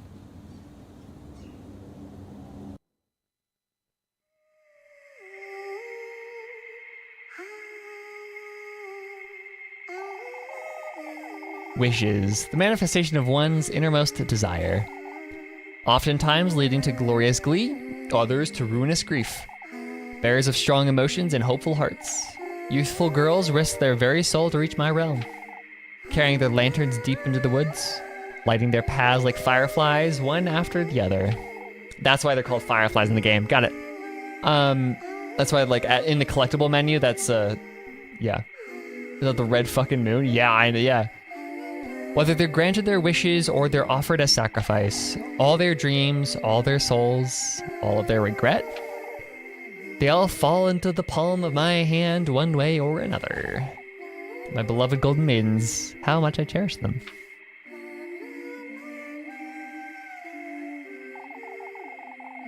Out of all the souls I've consumed, Elise's is the most promising, the most fragrant. Will she thrive, or will she sink into the depths of despair?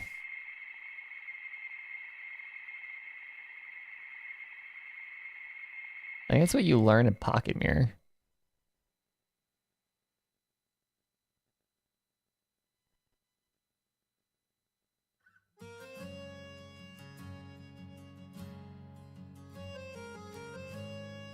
That was the game. That is one ending of the game. I think that's the easiest ending. Okay, so, question, what the fuck was up with that? I don't know if anybody was here for that first stream. The first time I streamed this game. But there was a room. You play more endings? Yeah, I'm gonna explore a little bit here, see what else I can get. But my immediate question, very opening of this game, right? The very opening of this game. And the crossroads, there was a room in that cliff that when you went in, you could interact with a thing and a monster spawned that would just insta-kill you. Yeah, the crack in the hill. I was expecting that to be something, I assumed, like, okay, so as the game went on, right? As the game went on, like at the beginning of the game, I was like, okay, that's something that I don't know how to deal with. I'm gonna learn. Like my adventure game mind kicked in. I'm like, okay, I don't know how to approach this yet. I'm gonna do this later, right? I'm probably gonna have to go here later. And then the crack just closed and never opened again. And so then I got to the idea of, and I still am kind of thinking this, is it a New Game Plus thing? Because that's also kind of what it feels like, as like a New Game Plus sort of deal. Or like it ties, because this game is this game the prequel to Pocket Mirror? Or is it the other way around?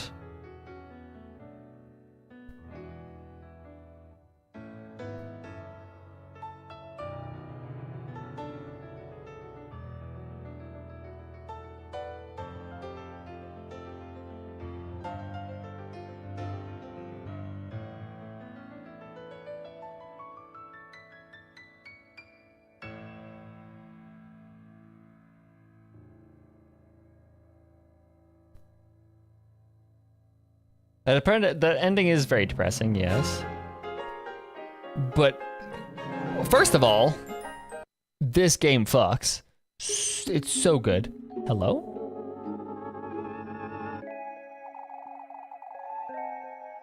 Ooh, post-credit scene.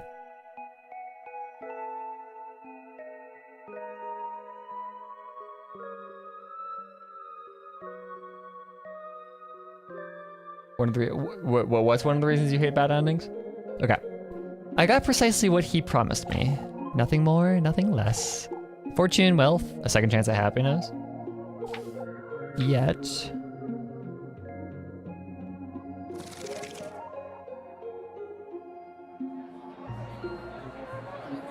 you aren't happy. No matter how big the ballroom, how glorious the dresses, I found myself feeling out of place. None of it came close to what I sacrificed. It all felt vapid, worthless, far from what I truly wanted.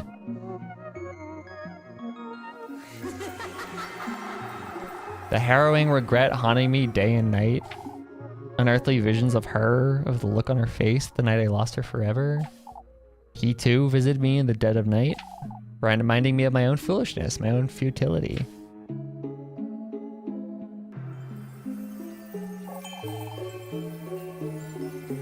All I had left was my progeny, my beloved son Henry. My one and only child, I will never put you in harm's way. Never will that demon get my second-born child. There's only you, Henry. You're my only hope, my one chance at happiness. Yet, fate wouldn't have it that way. Fucker died anyways, didn't he? Oh, I had twins. A boy, Henry, and a daughter. My beloved daughter. He's gonna take her from me.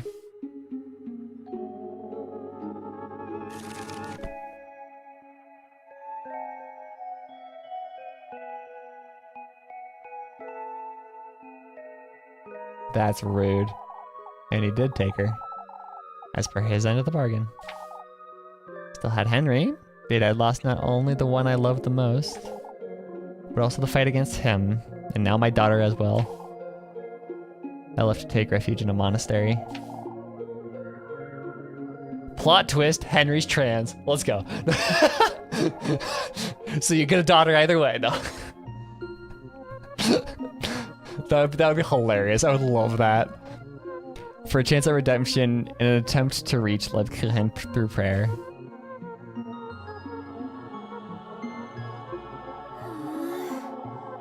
I can't ask for your forgiveness, nor am I worthy. All I can ask of thou is to allow me to spend the last of my days in peace, to prepare my soul for eternal damnation. Oh Lord. If I'm to burn in hell, may I at least meet her once more before I...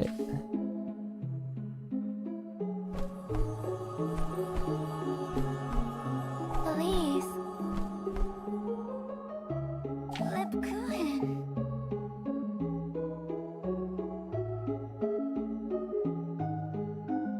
He's now a barman at a cabaret. He's thriving. Oh my god.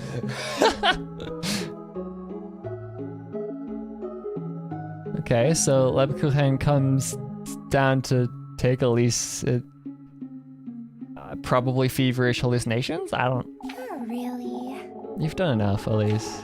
I forgive you. She cries like a fucking baby. I love it.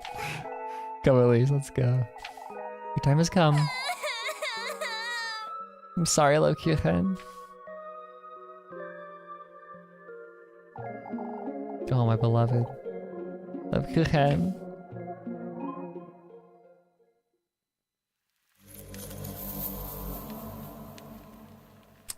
Ending number 3, Judas's Kiss. Sacrifice Lebkuchen was the achievement that I just got. So, okay. Little goody two shoes. Let us run it back real fast. So I have that. That's right before the chance I can just say no to going into Ozzy's lair. But I also have this file. I want to do this file just to see.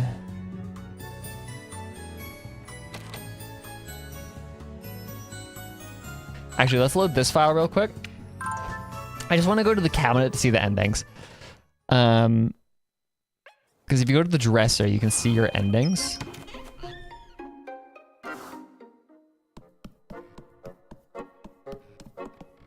Because I want to see like how many options there are here.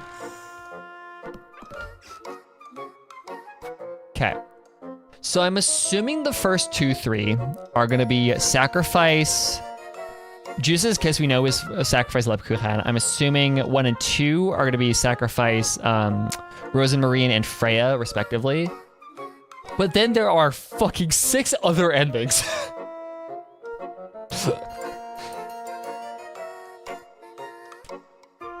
Jesus Christ, this game has a lot. Wow, okay. So let's go back to you. Not you.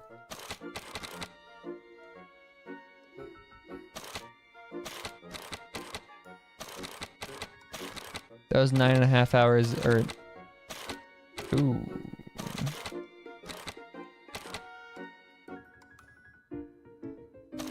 We're so 9:59. 9:30. This is the save that I loaded.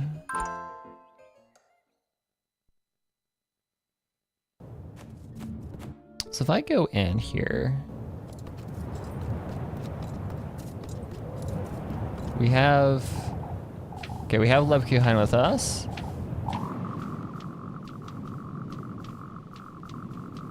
I just want to double check I knew where I was.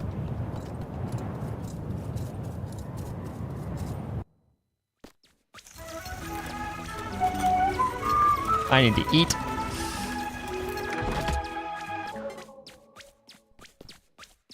Let's not forget to do that.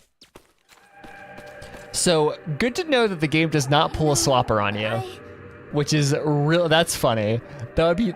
I'm good. I'm glad to know that the game does not pull a swapper on you.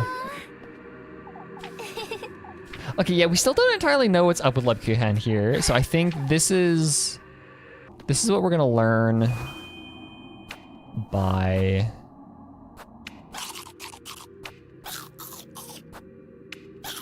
playing this, right? So if I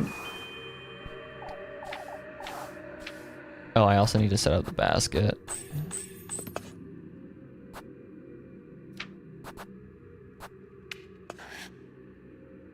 Nope, that's not what I wanted. Oh, you could just fucking place them in the wrong order. That's really funny.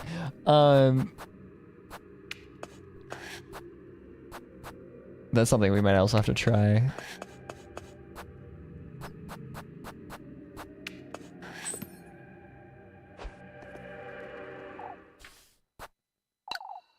I'm gonna make all of the offerings and then I'm gonna deny it at the end, is how I'm gonna go about this.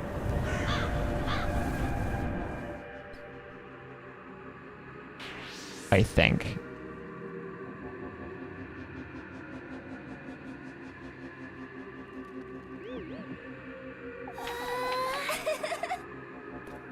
What is up with Lev Kun in the sequence, though, is my question.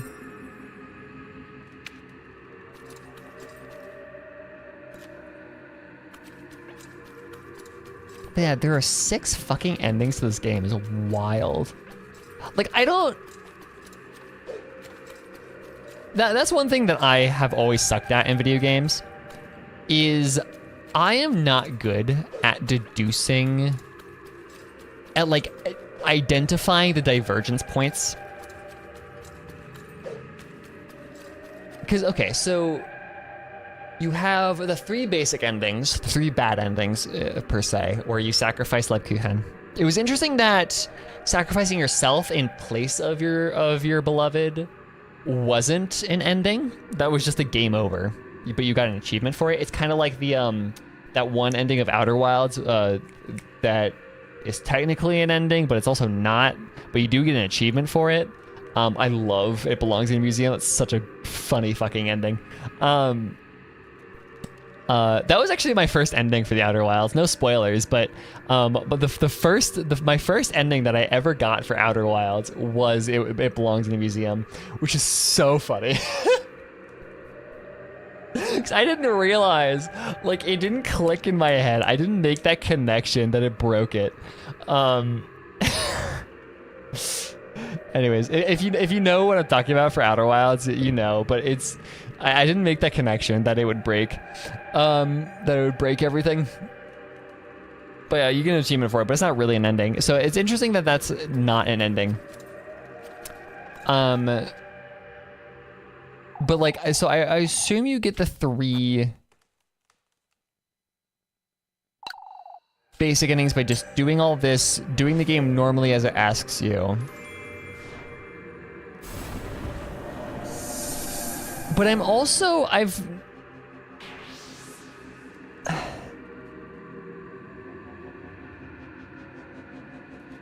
one of the endings definitely has to do with the crack in the wall. One of the endings most definitely has to do with the crack in the wall. Like, there's no way it doesn't, right? I'm just not entirely sure what the point of that is. Do you need to find a secret in order to survive that or something?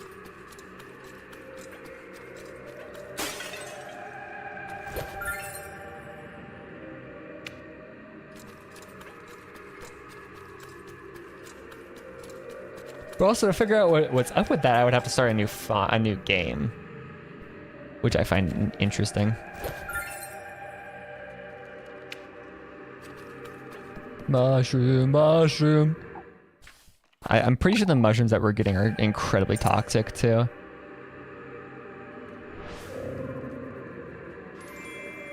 Or at least are similar to incredibly toxic mushrooms.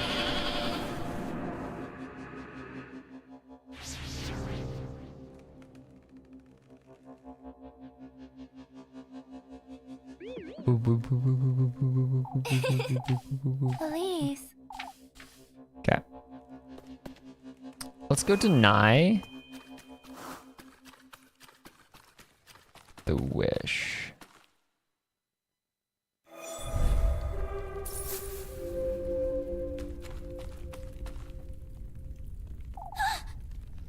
This is it. Might lose her. What if it's on the other side of these gates is anything like the woods? I can't go through with this. Should I tell you about the Vian lore? Yes.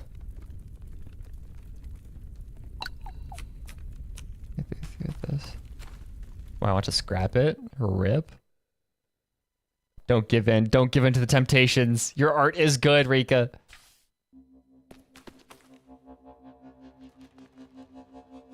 Elise. What's the matter, Elise? Now that you mention it. We've seen enough of this place, haven't we? I thought you had something to show me. It doesn't matter anymore, Leb. To be honest, I wrote myself into a corner, but if you have a solution, I'll be willing to listen. But also, You didn't write yourself into a corner because you can always back up further and further and further. So, I see. you've been hiding something from me, Elise. I was, but not anymore. What do you mean? Lebkuchen. There it is. Holy shit. Okay. That was one thing that pissed me off about last stream, was Elise didn't say I love you back. There we go. Ozzy is not going to be happy about this, though. Elise. Elise, come now, let's have supper together. You'll never tell me, will you, what you've been hiding all week? Now that you mention it. In time, Lebkuchen. For now, all I want to spend this evening with you. Okay. Reading, not my strong suit, I say as I have fucking Infinite Jest next to me. Really? Watching the stars? We can hold hands too. Promiscuous? Oh, Elise. My, how daring. Shush it, you. Oh shush, come now.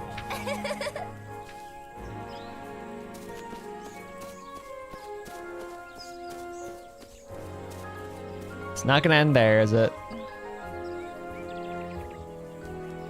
That's easy. That's too easy. That seems too easy. That's too easy.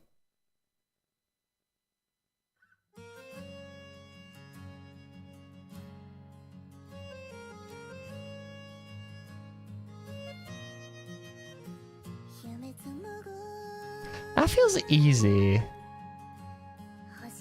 Like that's a finish first loop of Slay the Princess kind of easy. Also, I need to revisit that game. I played it off stream, but I want to hunt for everything because I knew that that game has a lot to it. I didn't quite expect to have that much. Like, Slay the Princess is a huge fucking game. I didn't realize, like, that is hours of content. So I kind of want to revisit Slay the Princess, like on stream, just dig for endings.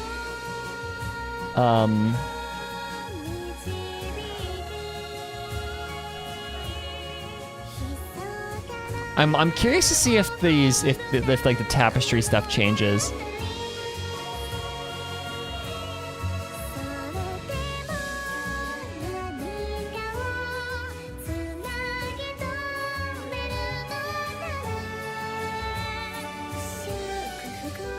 Diana Garnet, Yumemi Kailestis, Rosemarine, and Muffy. Phoebe-chan, Freya, Chisa, Lebkuchen. Opening theme is Ruby Red Shoes.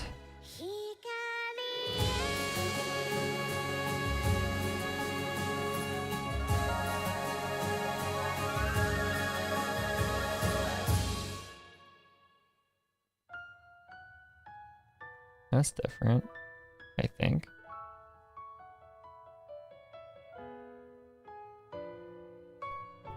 Yuzuki Manos is the composer. God, the team for this game, incredible. Okay, no, so it's the same. You have the same scene of that.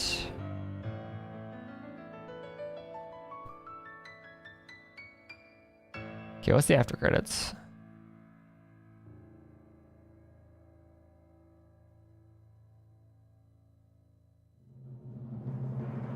Okay, the credits. Skip.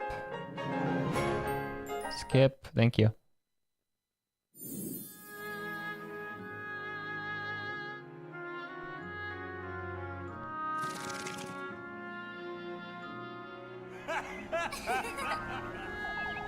We left Kieferberg the week after the festival. Oh, my Freya. Oh, the priest guy. Oh my god, he's crying. Look at him, he's so adorable. Okay. Lebkuchen's excitement to finally leave was palpable, and so was mine. Oh, please be careful out there, my love. I will, Granny. Don't you worry about me. I'll miss you two so much. We'll miss you too, Freya, but we'll come visit. Oh, please write us often, you hear? We will, Granny. Goodbye.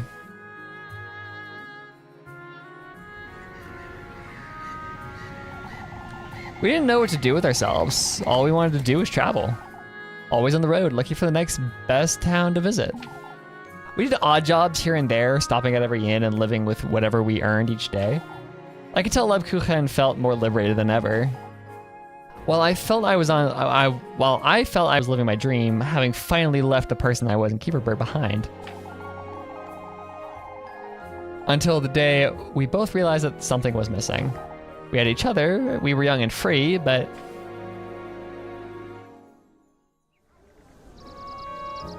Elise. Are you sure this is what you want, Elise? Let's at least stop by and see how everyone's doing, alright? I suppose it's been a while, that's true. Kieferberg truly is where we both feel most at home, isn't it? Now that you mention it. Everywhere feels like home when you're with me, Leb. Oh my god, it's so cheesy, I love it. If there's something missing, isn't there? I suppose that's what we're gonna find out. However, nothing could have prepared us for what would happen.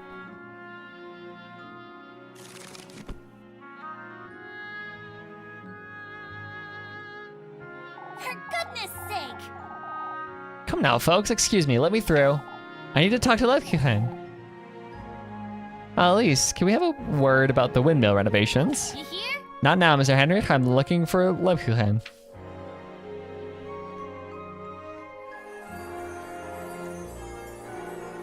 Oh my god, she's so handsome. What? Oh my god, okay. Her in the pants? Dude, that's insane. Oh, Elise in the pants.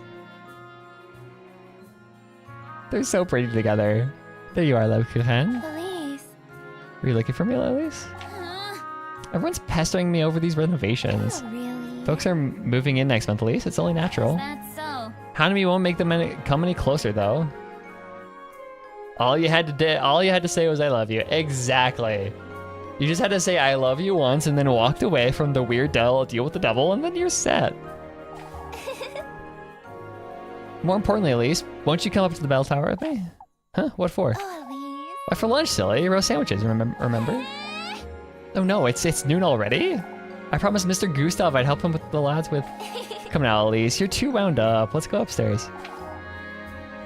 Lebkuchen is now Kieferberg's elder. She's our teacher, Nurse Baker. She can do anything she sets her mind to, it seems. She still spends most of her time in church, if it can even be called that. We've made it a point to renovate it, away with Saint Walpurga and all those old crosses. Oh, away with religion. Hell yeah. That's actually kind of, I love that. Say, Elise, I was chatting with Mrs. Wilma just now. I told her not to pester you with her nonsense.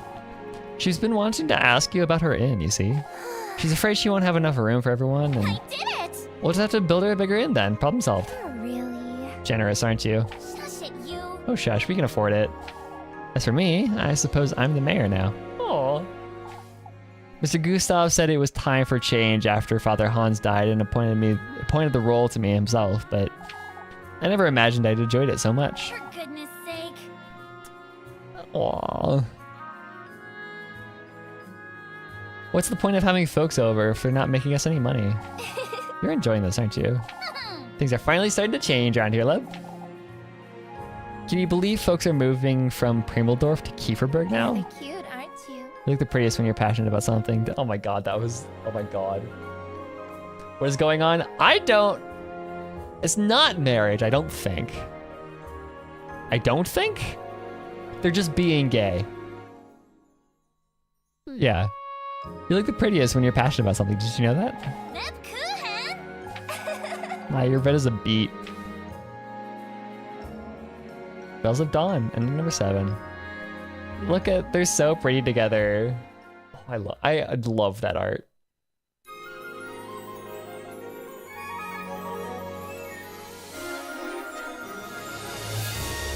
Okay. I am assuming. So there are 3 endings. Okay. Little goody two shoes.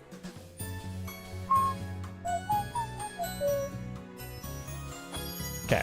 If we go back to the dresser and look at the endings.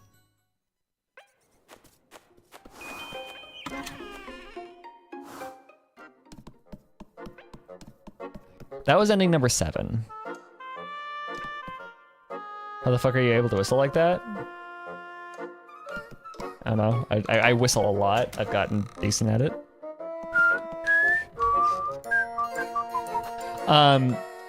Okay, so we have 10 endings. So 3 and 7 are our Lebkuchen endings.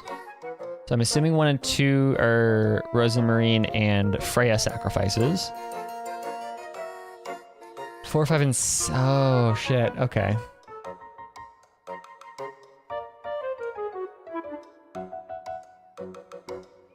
So we know at least 6 of the endings, right? We know 3 sacrifices with the different loves, and the 3 happy endings with different loves. But then that leaves us with 4 more endings. I have a feeling 1 ending is if you don't romance anybody. So then that leaves 3 more endings.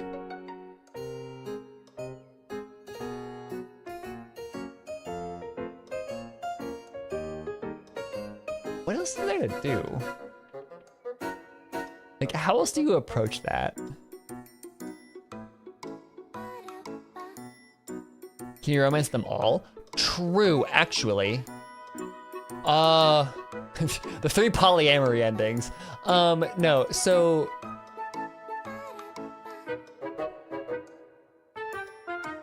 That would get hard. That would get really hard. Have you played this game, United?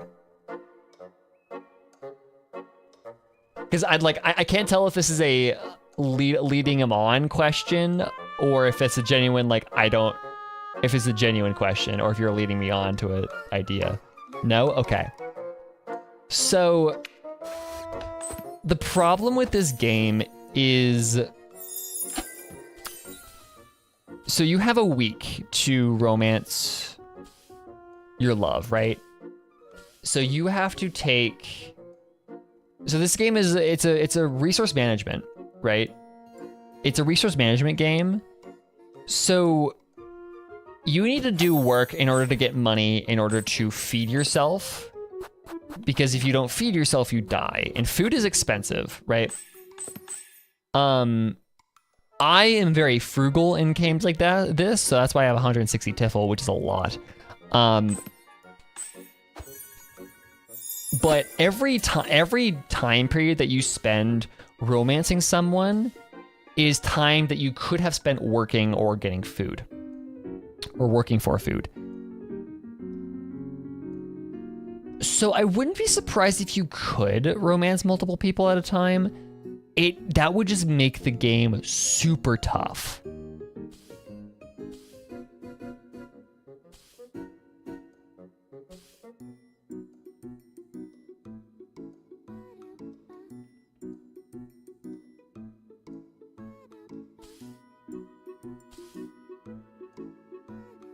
I guess if you abuse Lebkuchen's bread allowance,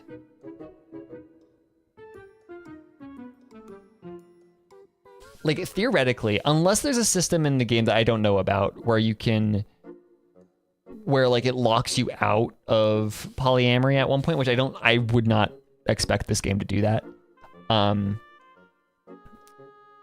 Because this game is just so openly queer, like that I would not expect it to, like, you could be gay, but you can't be poly. Unless it has a system like that, I can't imagine it doesn't let you do that. That gets hard. So logistically, but then also you would have,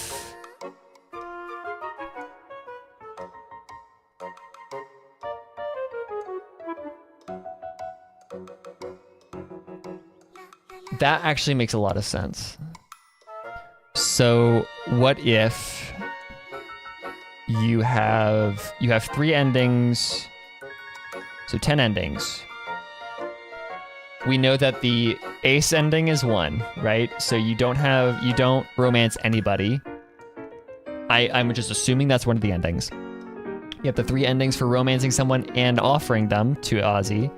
You have 3 more endings for romancing someone and not taking the offer, the deal. And then you have 3 more mystery endings. What if your 3 more mystery endings are you sacrifice 1, but then you also have another waiting in the wings to live happily ever after with anyways?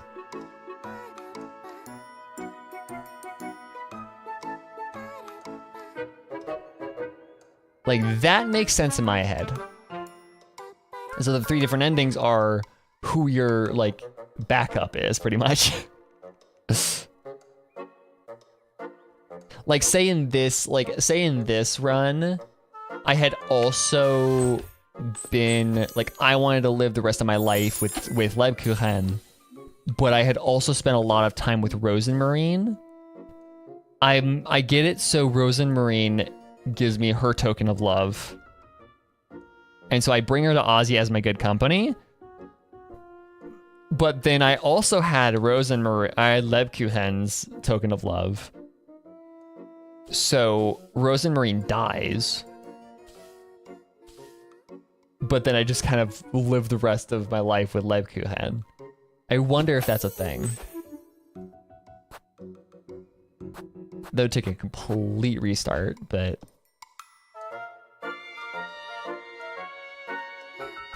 That's wild, actually. In situations like this, I look up a guide. I'm tempted, but also... Although, okay, I do think... Collected Fireflies 13.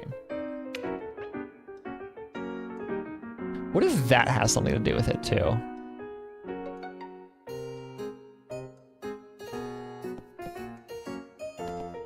Like... But then there's also the Lead of the Witch. Are you sure there's an Arrow Ace ending?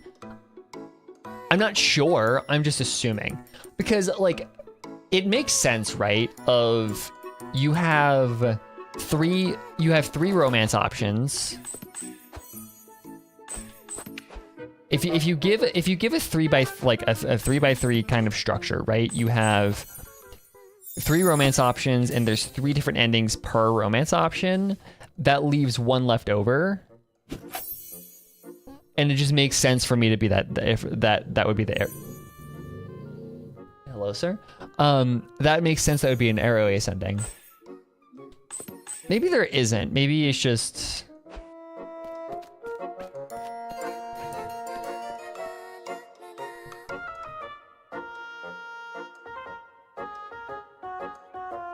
I'm trying to think if I could reasonably try and get an Arrow Ace ending out of today, but I think I would have to go too far back. Because what day is Saturday at dawn? I have not quite done. Today was it was a long day though. Saturday's a long day. For 2.5 hours. I never understood guideless behavior. I just end up. Okay. For me, guides are a sort of...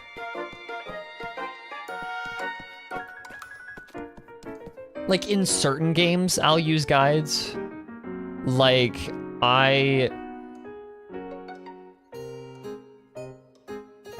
Like, in Baldur's Gate 3, I used guides for the romances because I don't like... Like, I'll use it because I'm not the biggest fan of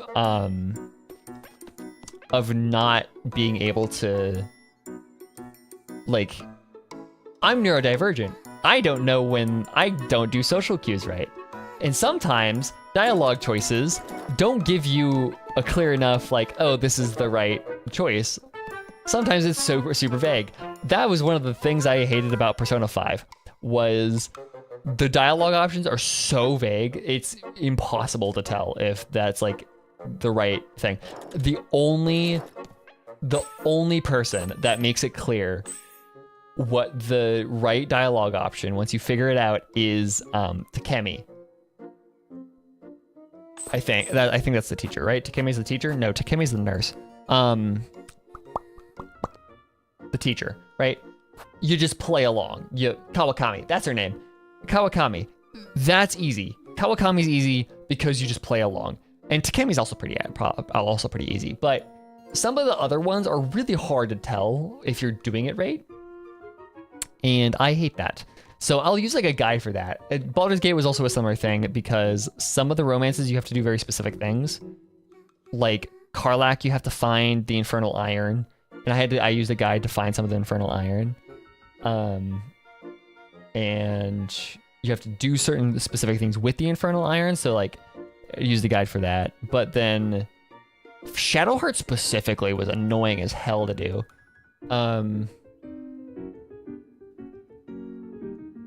Just self-insert myself in P5 to protect. I mean, that's how you do it, right? Sorry, John Persona, you get no bitches? Yeah, exactly. But yeah, I don't know. Okay, let's do this real quick.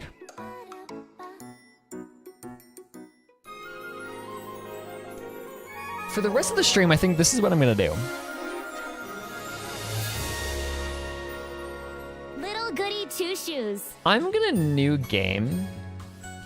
Okay, well first we're gonna take a break, but after the break, I'm gonna take a new game, and we're gonna play around with the crack in the wall. I want to figure out what that is. I want to see what's up with that because I'm still like that's a dangling thread that I want to pull on. So let me take a break. I will be right back in a couple minutes. Yeah, I'll see you guys in a bit.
Okay, we're back.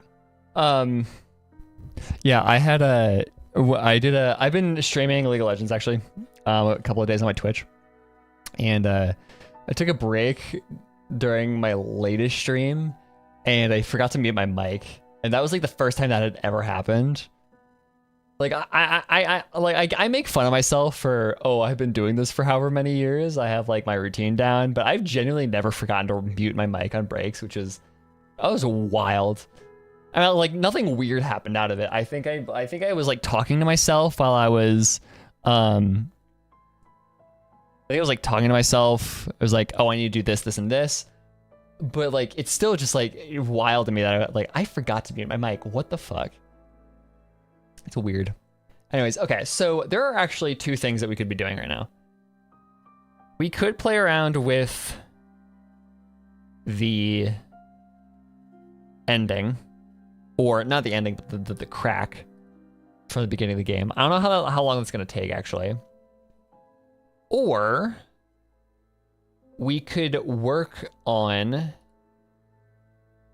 the video. Because there is a final bit of stat analysis and visual collecting that I need to do. I can show you guys my stats, my fucking spreadsheet that I have. We might do that at the end. We'll do that. We'll do that if I have extra time. We'll just do that if I have extra time. Because I have a couple more days of play that I need to run the code on, and then yeah. Okay, so how long did it take actually? Hold on. Let me go find my VOD.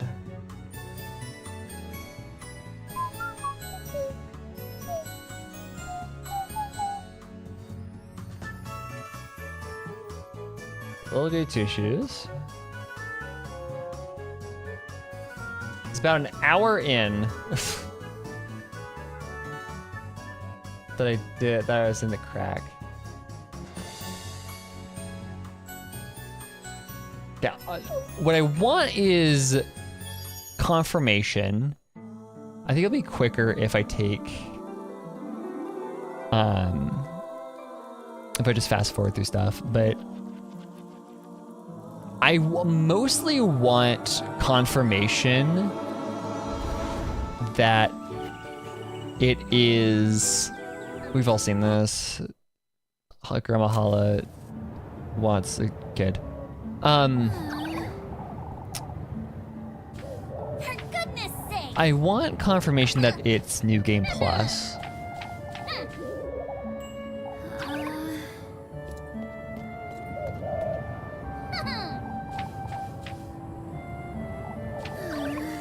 But okay, here's the thing though. Does he really deserve a better storyline? Does Mishima really deserve a better? Maybe he is just a Redditor. Like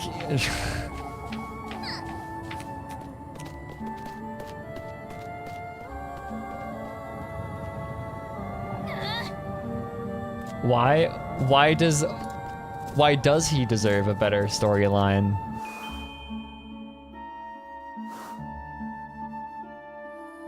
I think it's funny to have a guy a scapegoat, a guy to just bully.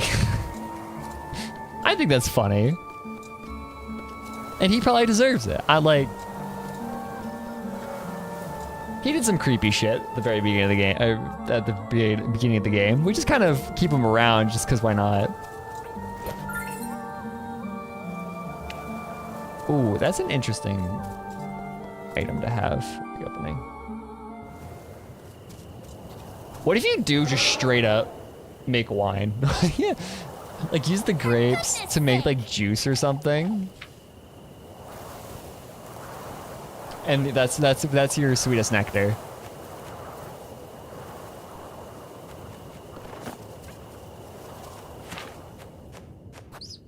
Save your progress, yes please. We are gonna start at 10.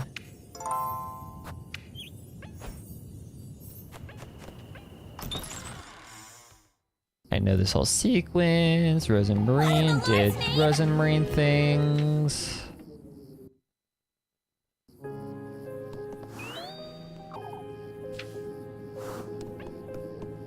Boop. Okay, what is this at the beginning of the game? Oh, you can't interact with it. Okay.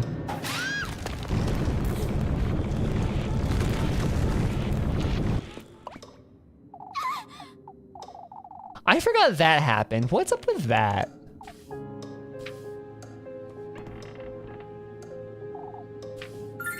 Okay, I'm just now realizing how much this game doesn't explain.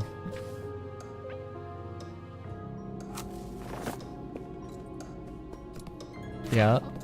Like, lore-wise, I'm just now realizing how much this doesn't explain.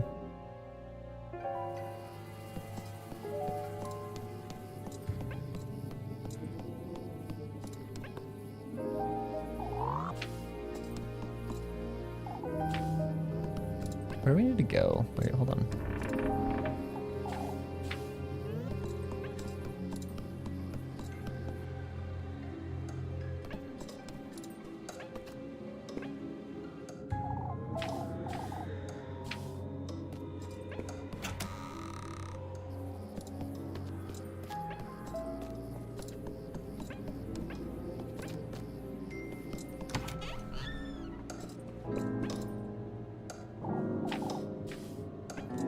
Where am I going? Hold on. I completely forgot. I went too fast, so I don't know what my goal is.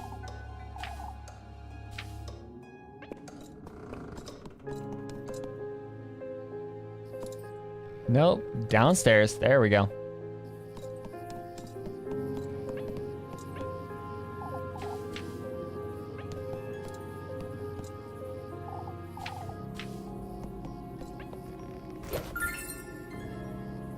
Okay, I got the broom.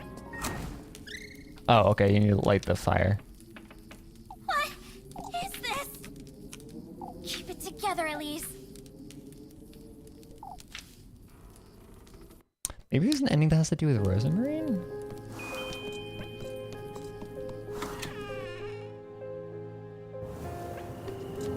Interesting, okay.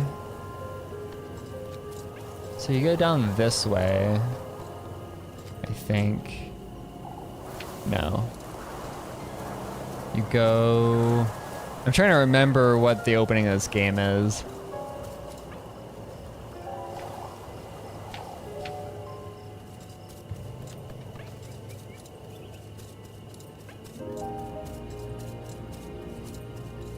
No, you go out the back, I think.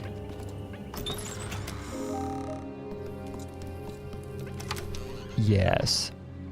So the back goes this way, and then you go up and over this way, and then you go into the coop,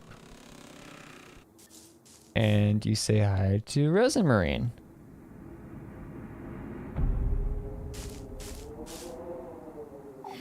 Out with it! Hurry it up! Poor baby. No, she's a lesbian. Out with it! Hurry it up! Still not entirely sure what Rosemarine's deal is. Because she's an like, she is linked to the witch I'm sorry. somehow. Or she knows what she's talking about. Yes. Yes. Selenic Wanderer. What does the word Selenic mean?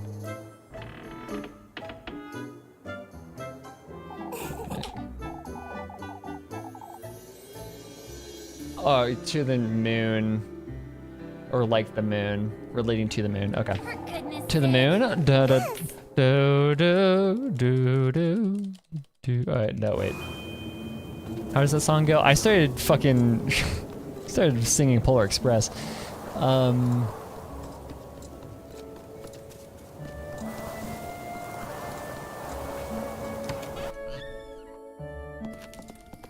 Short step, deep breath, everything alright. I'm sorry.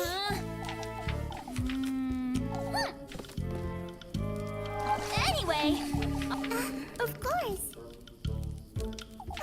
Okay. Oh, but you here? Speedrunning, let's go. Wonder if there is a speedrun for this game.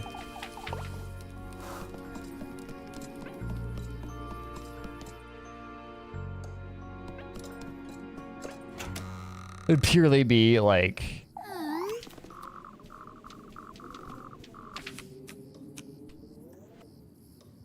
the speedrun for this game would purely just be movement optimization. Okay, send it.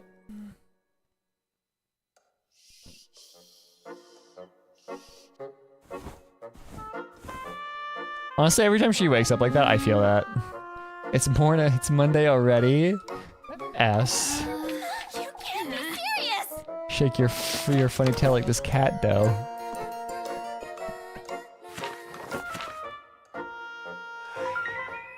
So it's the crying unicorn at the very start of the game.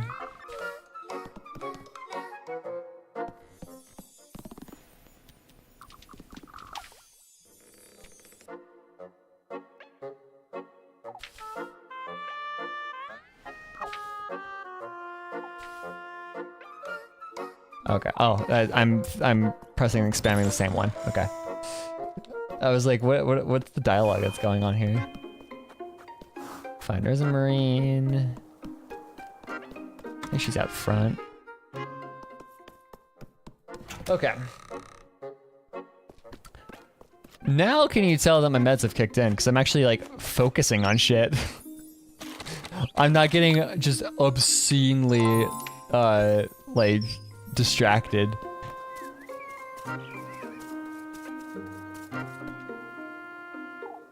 Yeah, okay.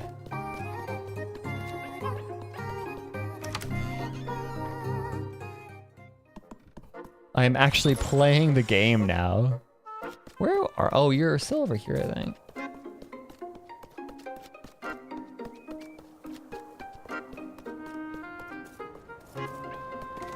It took me like 2 hours to do a sequence in this game that probably at most should take like 30 minutes. It's crazy, I know. I'm actually, the streamer is actually playing the game. It's nuts. Even though I'm really not, because I'm just like spamming through all the dialogue. But we've seen all of this before. Or, I mean, at least I have. It's been a bunch of streams since I actually last played this. I like how Flock gets his own card. His own like character introduction. That should be your like. That along with the fact that his missing eye is literally an upside down cross. That should be your like. Hint that something is weird about this fucker. Is I think the only characters that get like character introductions are the romance interests and Flock. Like that fucker is a devil. Oh, shush it.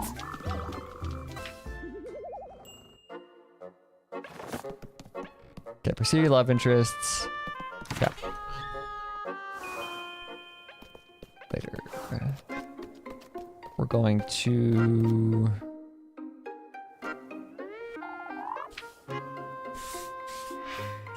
lock that menu. Thank you. Yes, I'm aware. All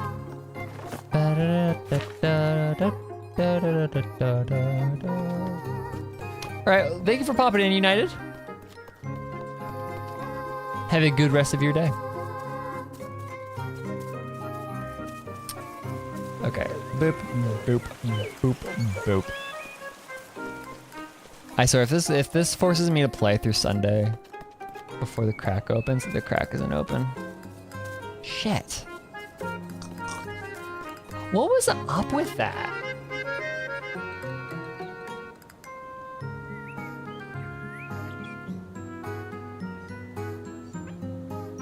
Okay, let's do something here. So if I do display capture and then I bring up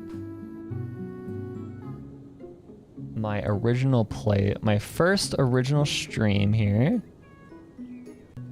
So, oh, it's part of the tutorial. So the crevice is your sanity. So you had a robes there, diary entry number 1.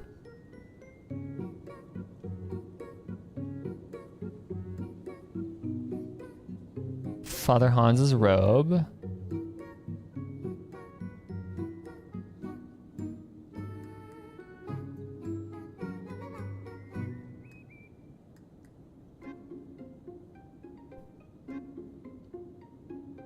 Okay, so we know that the sins of Olhala were making a deal with who's and what's its with Ozzy. But okay, but then what was Hala's price?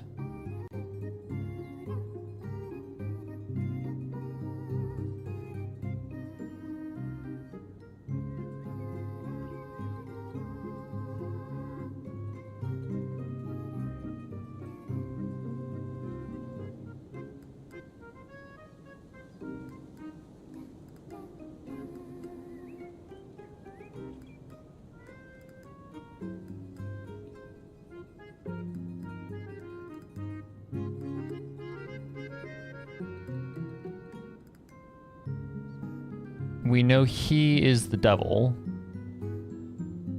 It's Ozzy. Did we have that at the beginning? Do we still have that? Oh, it's a drawing of the windmill.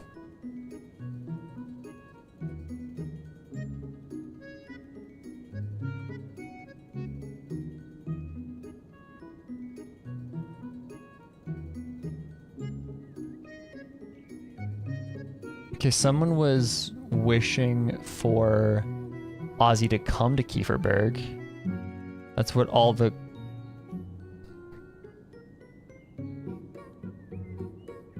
Oh, shit. Okay. Oh. Okay, so there's something in the windmill. Because we do go to the windmill briefly, right? So... in the game, we do briefly go to the windmill to bake the bread that ends up being the tender flesh offering. But is there something else there that you use to open this up? But then, okay, so then, okay. Okay. I'm following here. Yes. File 11, go. Okay. But what I'm gonna do, load.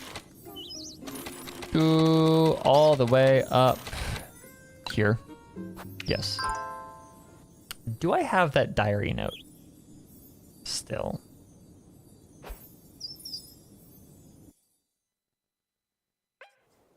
It's my question.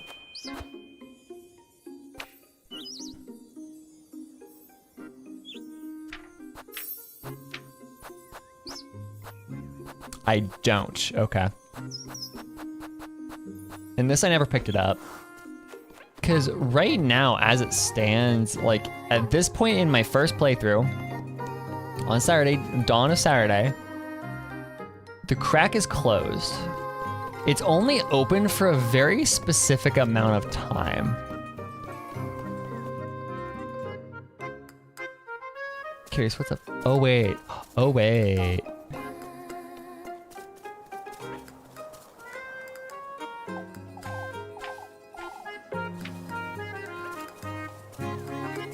Is this somewhere in here? Maybe? Oh, that looks like something you can move. Looks movable. Hold on.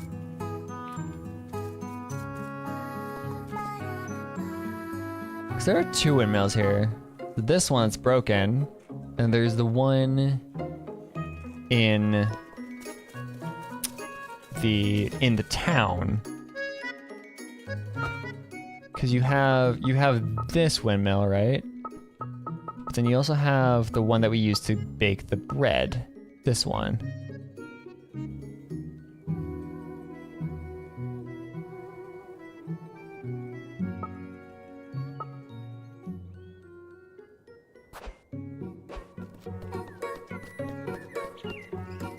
Okay, let's go investigate.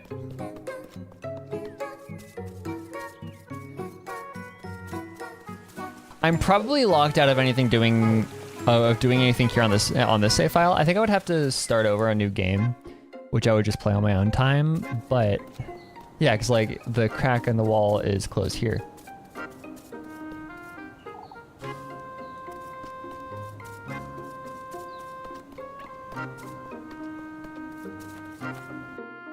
Nope, didn't want to go down that way.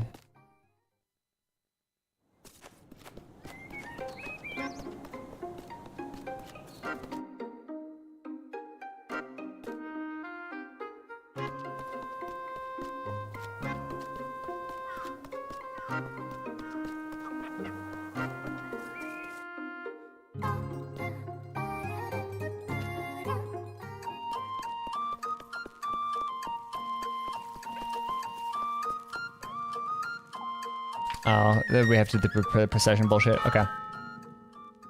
Oh, fuck. Is there a better save point to start from?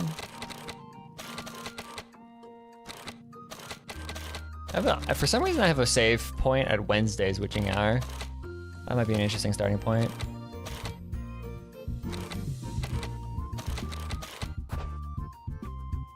Huh. Okay, this is. I think this will have to be investigation I do on my own time. To be completely honest. But that is an interesting, like, there are threads here to be pulled at. And from what I understand, there are Little goody two shoes. Yeah, so from what I understand, right?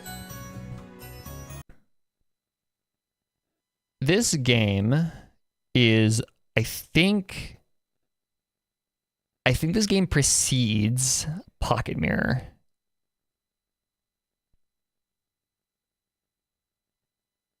So the first game that Astral Shift made was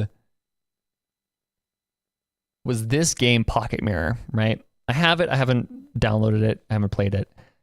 But I think what ended up happening is they made Little Goody Two Shoes as the context for Pocket Mirror, and Golden Traum is the remastered version of it. So, like, yeah, that's interesting to say the least. Let's see, ping. Okay, chat mod. What we'll do now here for the rest of the stream is something. Let me launch.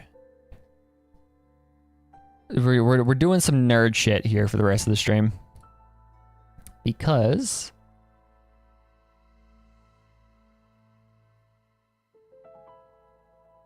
I've got to do this at some point, and while I have you guys here,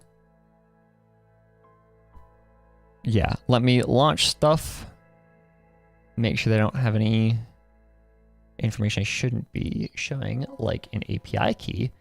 Hold on, let me actually get that up.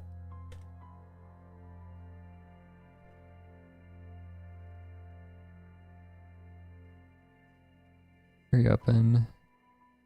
Let me get my API key generated into my JSON file, and then we right games API, because I can actually show you guys my project here. Not that actually. Developer portal, thank you.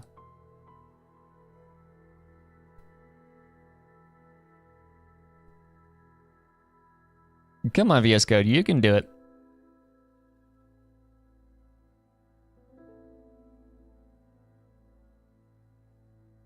I know you guys can't see anything yet, but just give it a bit.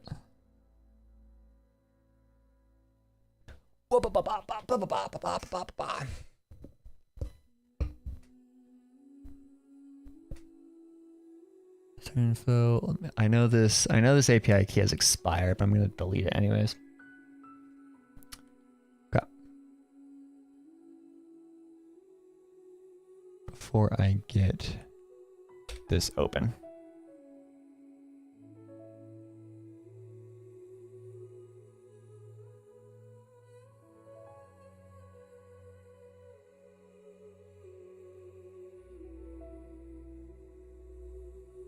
I'm gonna do starting from JSON.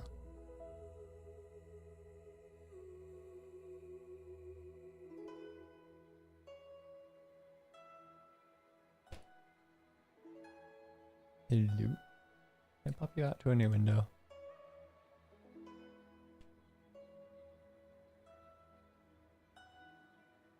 Into a new window. There we go. Yeah.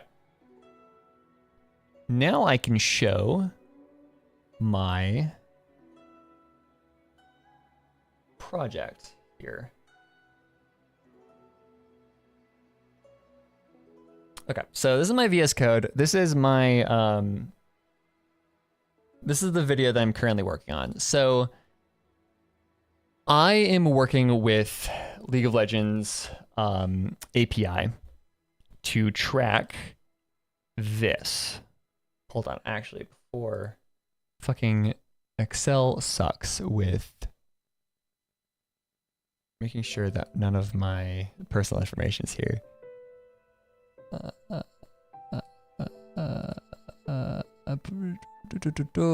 Scanning, making sure. Okay, we're good. Anyways, so this is the data that I have collected so far. I have a couple days missing worth of data, which is this, but this is my month worth of data that I have been tracking of my own League of Legends play. And so I have all of the data points split into their own tables, and this is what I'm using to analyze my play. But in order to collect this data, I had to use all of this code, right? This is the main, but I have a bunch of other shit that I had to develop. Some of this code is the worst code I have ever fucking written. Where's the data factory? There it is. This shit sucks. This is so bad. But all this code collects a couple points of data per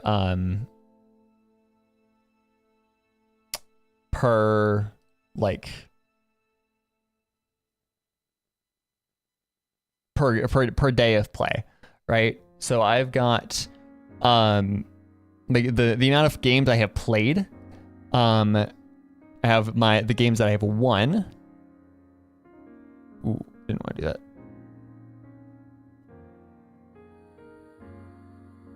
Ooh, clear. Okay, so like I have the games that I've won. For in jungle and mid, my gold differential at 15 minutes, all that jazz. That's pumped into the CSV file, and then I transfer that into a spreadsheet, and I just manually separate it out. But I have a couple more days worth of 36 minus 122 that I need to copy over.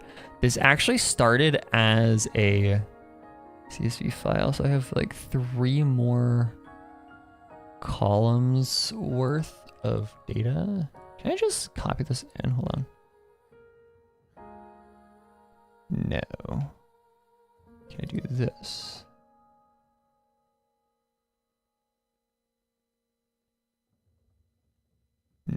Okay. How would this work? Possibly. I would have to open the CSV, I think. Open with Notepad. Grab you. Copy you in. And then open the CSV with Excel.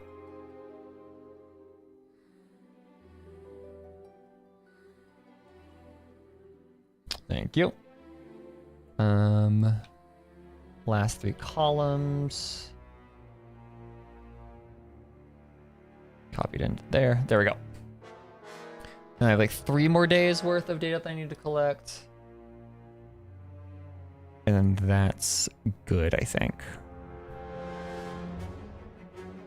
Okay. So then, why is the music so just fucking intense? Hold on. There we go.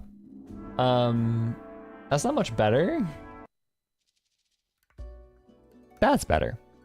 Grab you. I am logged in.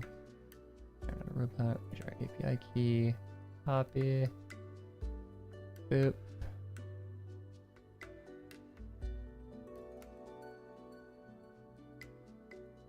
So last date that I generated, and close that, was the 14th, so I need the 15th, 16th, and 17th. I don't think I played any games on some of those days at least.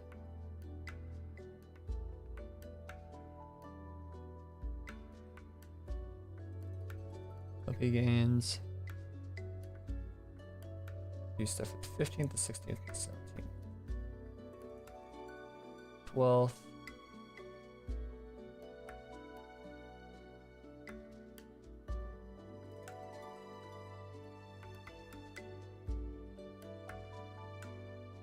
Oh no, the last day I played anything was the 14th. Whoopsie-doo. Okay, so that's all. That's my 30 days worth of play then. Which is solid. Yeah, that's 30 days. So, okay. That works. Or that's 29 days, but whatever. That's close enough to a month, right?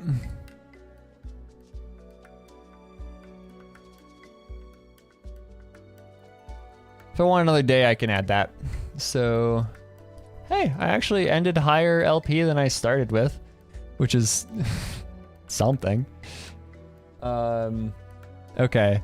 Riveting stream content right here. Spreadsheets.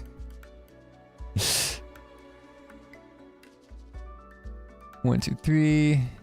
Ooh, 3. Yes. The 14th.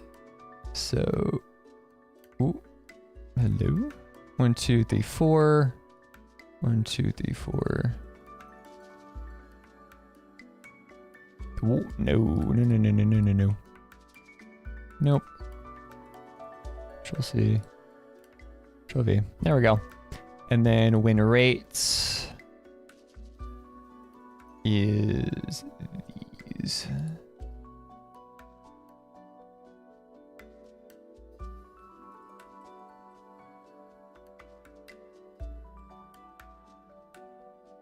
I can just copy those back in.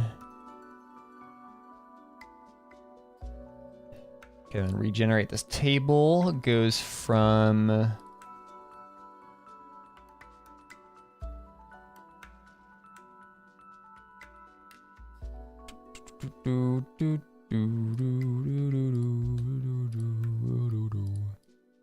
okay. That chart has been fixed. Yeet. This can actually do everything. Whoa. Charts. Changing charts around.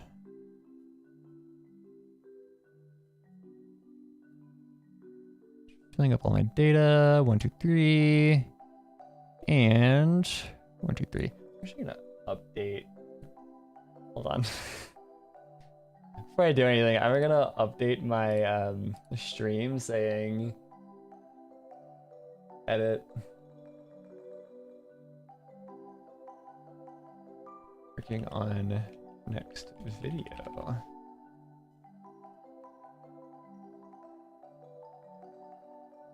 We'll save the game as a little bit too, so I don't really care, but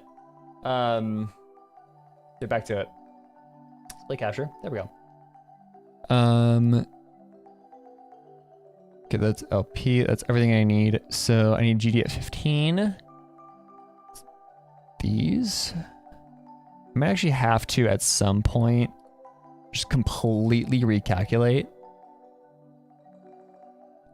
these because I think my code was wrong for a while. So I think my CSM in particular is absolutely fucked. My CS per minute is just kind of fucked. I think also my damage per minute because I think I was defining a minute incorrectly because I was using, I think I made the assumption, so in the code, a game, so there's a bunch of different kinds of data structures that you get out of Riot's API.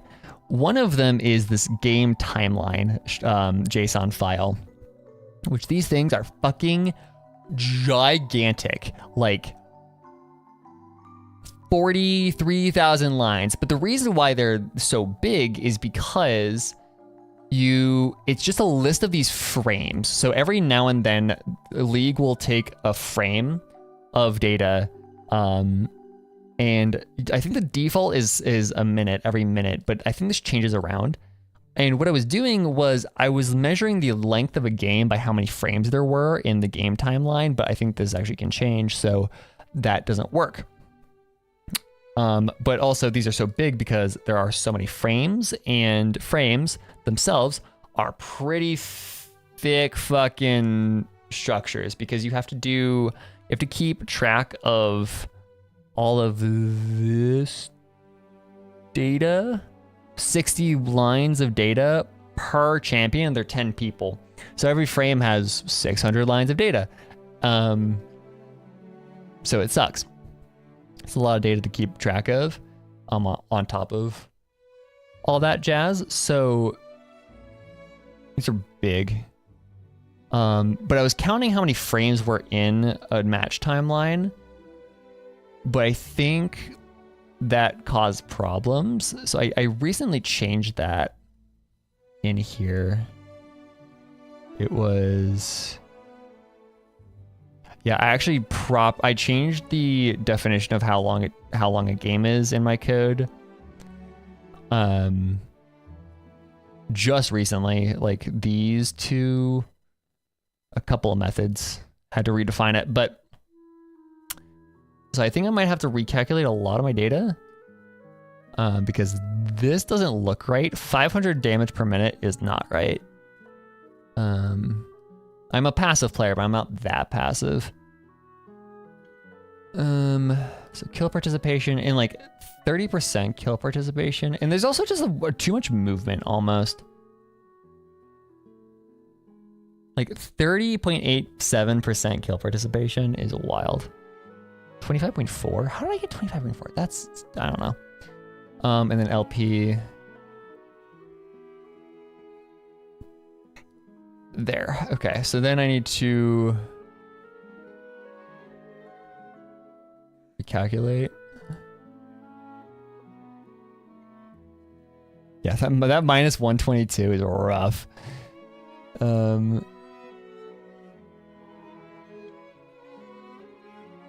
Boop. There we go. Ooh, the trendy goes up even more.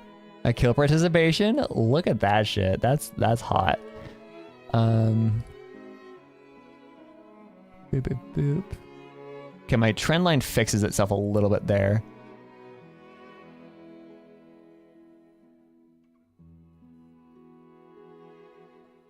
My CS per minute for the jungle is a little, so my trend lines flatten out just a smidge, which is nice.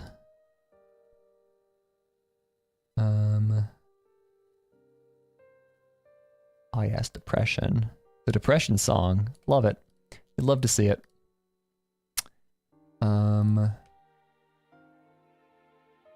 Woo. Movement.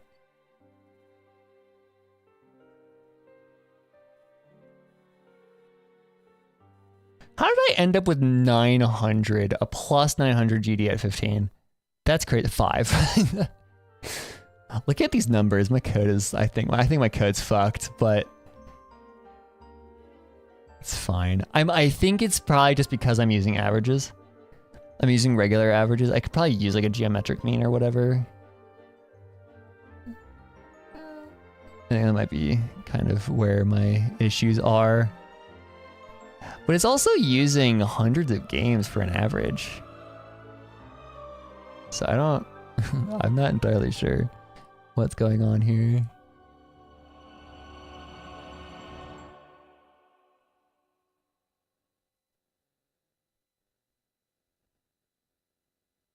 Huh. Funky. I think most of my data analysis in the actual script is based off these trend lines though, instead of the actual raw data, instead of the individual data points. So like, I don't think it's a big deal.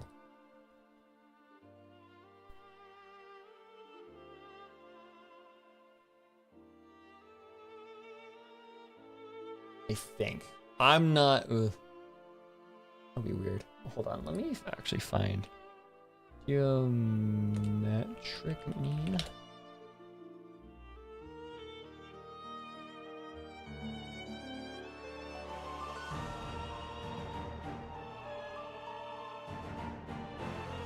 So I remember using this in my software development class. Mathematics, a geometric mean is a mean or average which indicates a central tendency of a finite collection of positive real numbers by using the product of their values as opposed to the arithmetic mean, which uses their sum. The geometric mean of n numbers is the nth root of their product.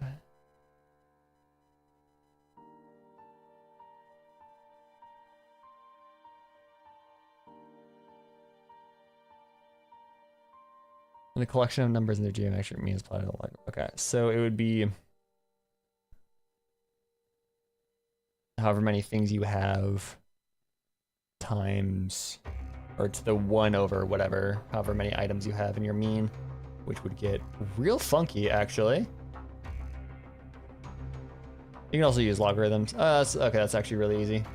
Oh yeah, because you take the ln of all the product of all the things together times 1 over, because logarithms. Okay, that's actually doable.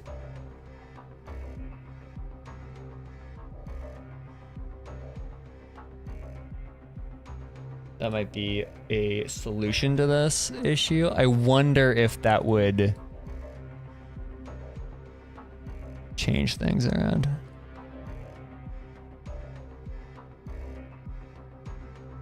Because if you do...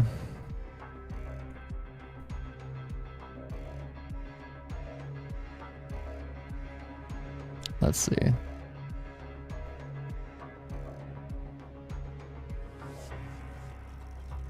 Where do I do that? I think I do it in file rate. That's where I calculate my averages.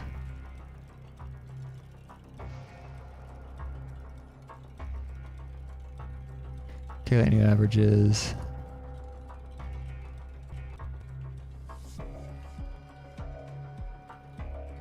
Yeah, okay, I do all my averages here in this method. So if I rewrite this method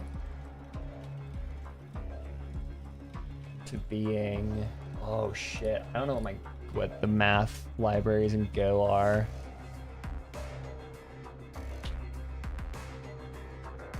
Math package.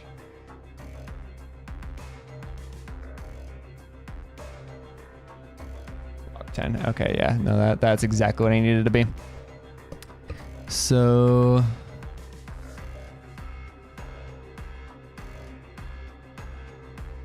we take in an array and a last line here.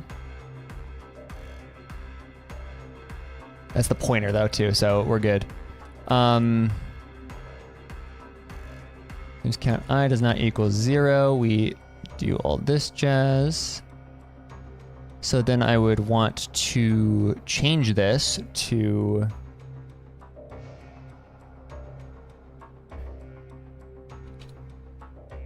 if games count I.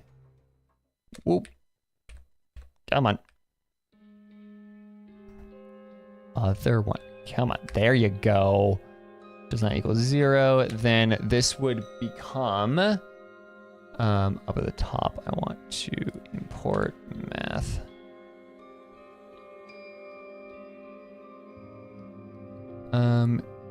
Equals. So that I would do last line dot gd 15 of I.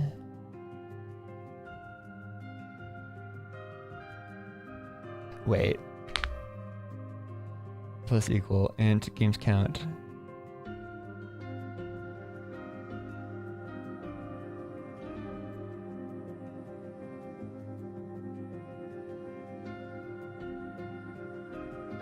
The sum of all of those. So this is the sum. Last line GD15. So then I would want to change all of these. Let me do this. And then comment those out. And then paste, but I'm changing all of these to asterisks for multiplication. And then you take, instead of that, of I equals, so it's the product, so then you would take log 10 of GD15 I.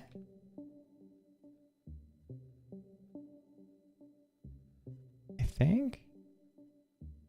Oh, it'd be math.log10. I think, right?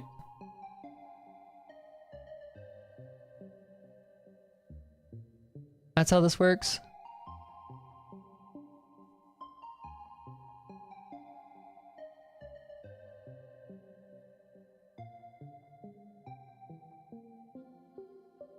Oh, I need to int it. Okay.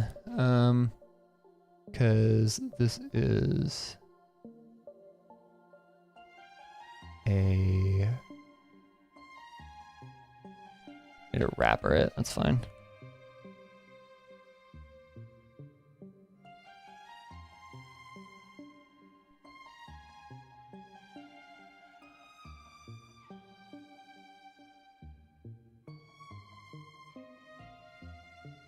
Oh, casting fucking is crazy. You can tell I designed this really well.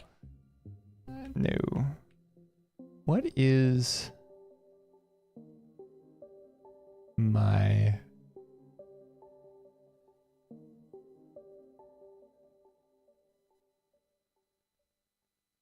That's my position. Okay. U15 is an int.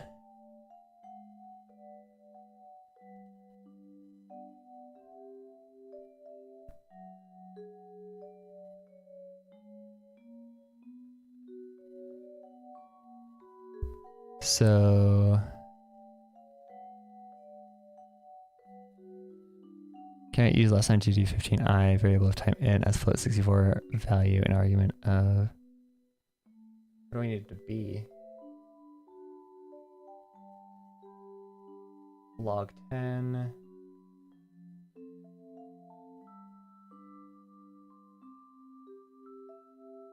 Oh, it needs to be a float. Okay, hold on. Natural log. There you go.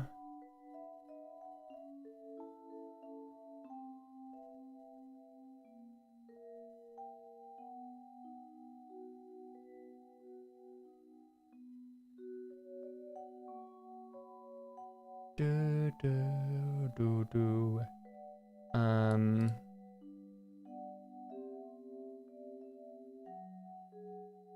Okay, so no, it's just log, not log 10. It's just log. I need to cast this to a float 64.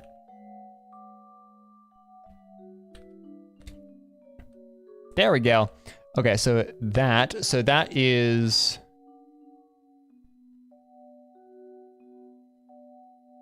So that gives me my flog. And then I need to do 1 divided by games count I times that.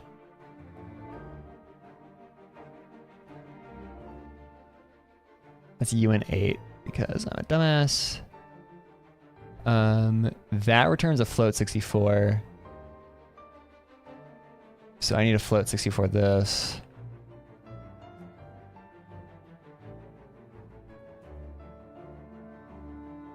For that. Whenever games count I. And that's cast down to an int. Yes, and then I have to repeat that. This is a cutting stream? Yeah. Yeah, I am it's a cutting stream now, which is fun. Also, yeah, the pets, I love this plugin so much because you can throw them a ball and they do things and it's so funny. And I have a Totoro and I have a cat and it's so funny. I love them so much. Okay, so oh my god, my data type management here is terrible. Okay, so you can tell I just kind of wrote code and I didn't actually plan how my data types are gonna work. So then I need to do the same thing here. Line.gd.csm for position I equals and then I need this to be, we cast down to a float 32 of this.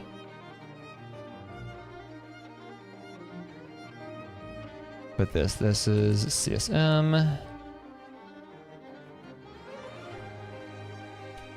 And then this needs to be damage per minute. I actually don't know why this is a float. This should just be an int, but that's whatever. Are you that in the data structure? You are. Why the fuck are you a float? I don't know. And then kill participation needs to be that.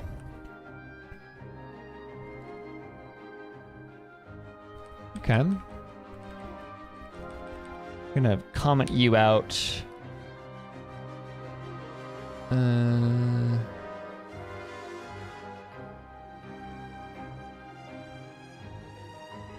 There we go. Okay, you have been commented out. That is everything there. That should be geometric mean. I think.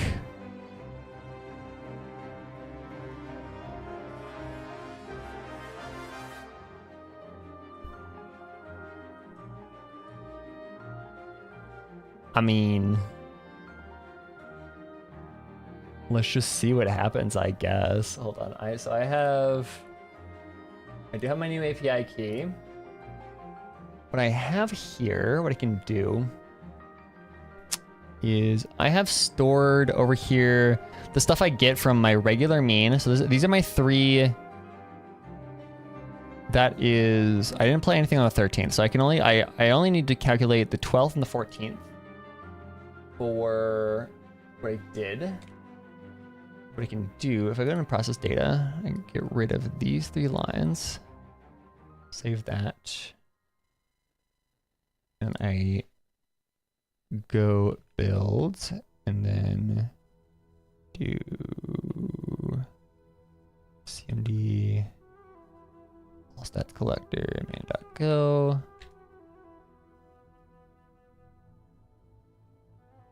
Give that a minute, okay, and then main.exe.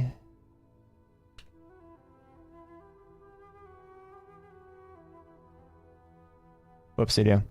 I did this wrong. Boop, boop. Save you. I need to save my JSONs file. And then run it.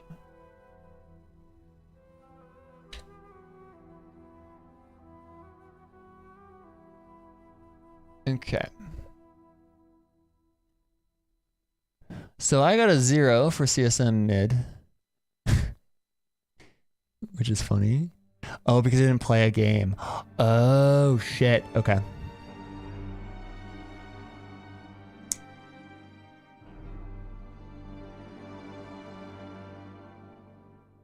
I know why. Games count. +1. +1. +1. And +1. Okay.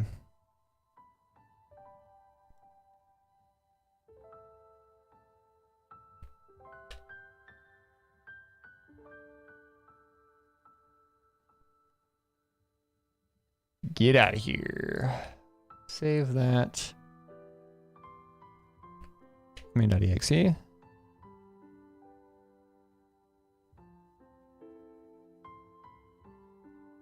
That's better. Definitely don't know if 7.57 is right. Or if 32 is right. That's fucked. That is even more fucked than previously. Hold on. Oh no, okay, no, that's more. What are we sorting by? Hold on. No, I don't want to sort anything.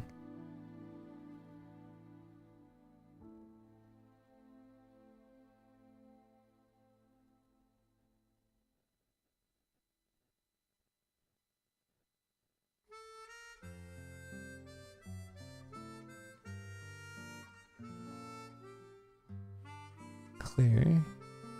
I don't want any filters. Why are we filtering by the okay. I mean this works anyways. So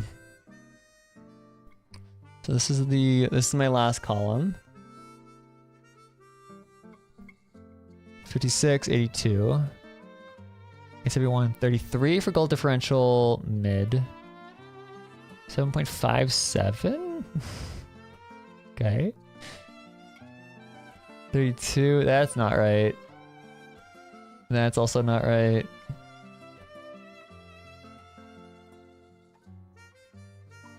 Although I wonder if just using regular average for these two would be fine.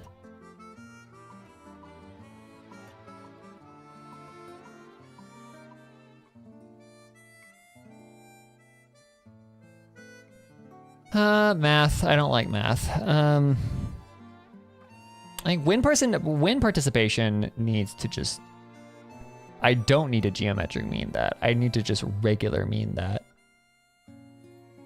I don't even need to mean it. I just need to calculate the fucking. Why am I averaging my kill participation?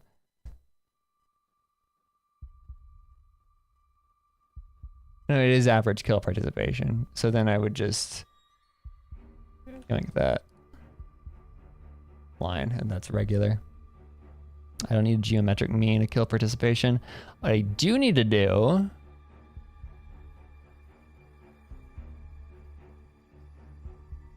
is, because that would.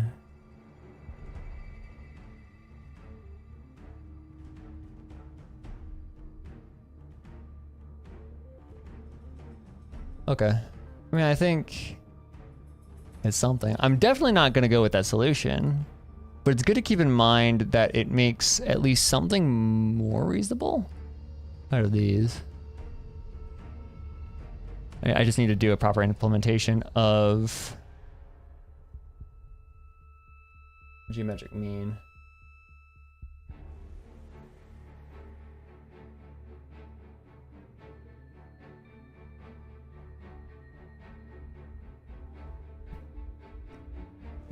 Oh, I need to normalize my results. Whoa. Okay. Normalizing this. Normalizing data.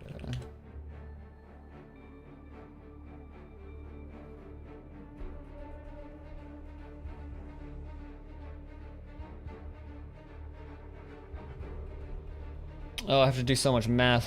I have to do so much fucking math. You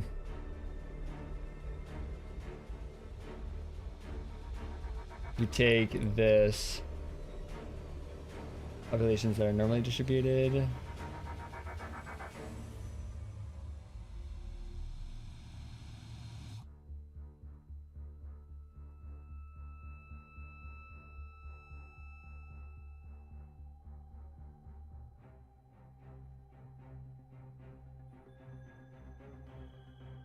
Huh. Okay.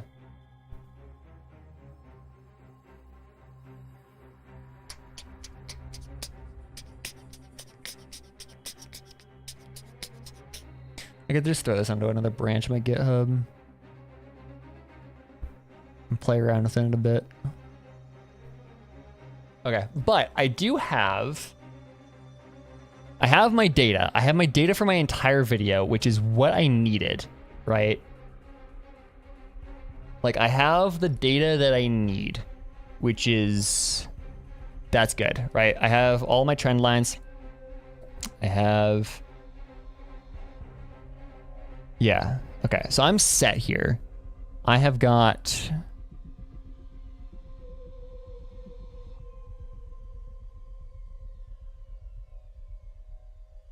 I've got my data. That's all I needed right now out of this.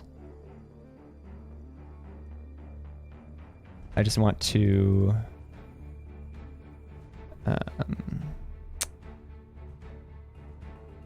just style this.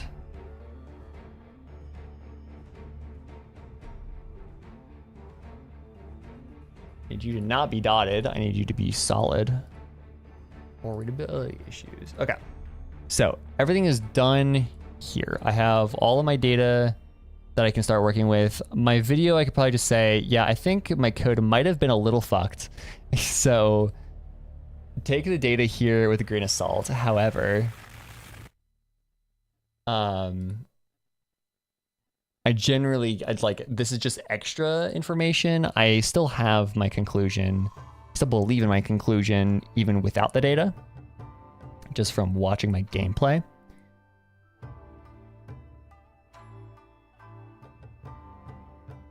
But I wonder what happens if I add a trend line for total LP. This is literally flat. I love it. Okay. Okay.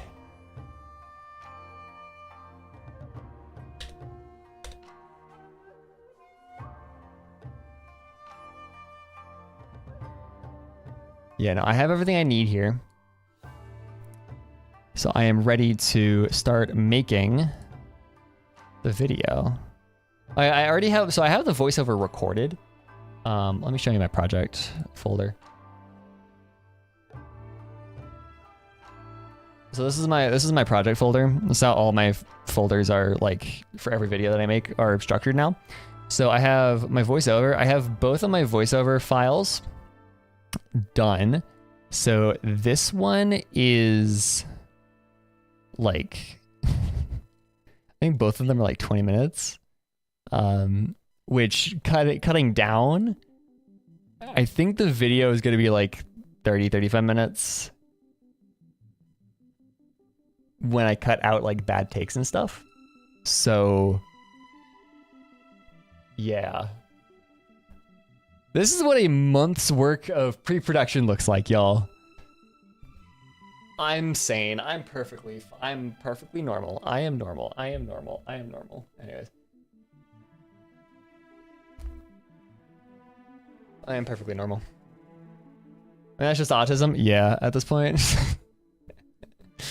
Of a fucking month's work of the month's worth of pre-production of just playing League of Legends and collecting data. Forgot to enough. Oh yeah, no, I know there is such thing as crazier shit, but it's just stupid. It's so crazy. What I could do actually is, if I wanted to make this a proper experiment, I could do this, run the same numbers on a friend of mine who's also in Iron. That's a lot of work. I already wrote the script and edited the video, so like recorded the voiceover. So I'm done. I need to get this video out. I need to actually do this video. So yeah, but thank you guys so much for tuning in. That was a good game. I love that game. That game was really, really solid, really gay, really pretty. Holy shit, that oh my god, that art style. I will never get over that art style. But yeah, thank you guys so much for tuning in. We can get back to Hoyoverse stuff in the next couple of weeks. I don't know if there's anything to do in Genshin right now with a new patch, but I will look into it. And if there is, then next week we'll do stuff. Interlude? Okay. Well, I'll look into it. But if there isn't, then next week I'll find something to do. There are a bunch of games I want to play. Variety all over the place. Moeka drip marketing, true. That is something that we need to that we're waiting for. But yeah, so new video in the works. Hopefully it doesn't take too long to edit. HSR 2.6. Oh, that's a thing that happened. Yeah, I know. I've heard terrible things about it. I've heard that like 2.6 just sucks. If I have nothing else to do next week, I might just play League of Legends. Who the fuck knows? But no, but yeah. That's so many things to do. Yeah. I don't know. Well, anyways, I will make that decision later. For now, that's the end of the stream. Thank you guys so much for joining, and I will see you guys next week. So, bye-bye, y'all.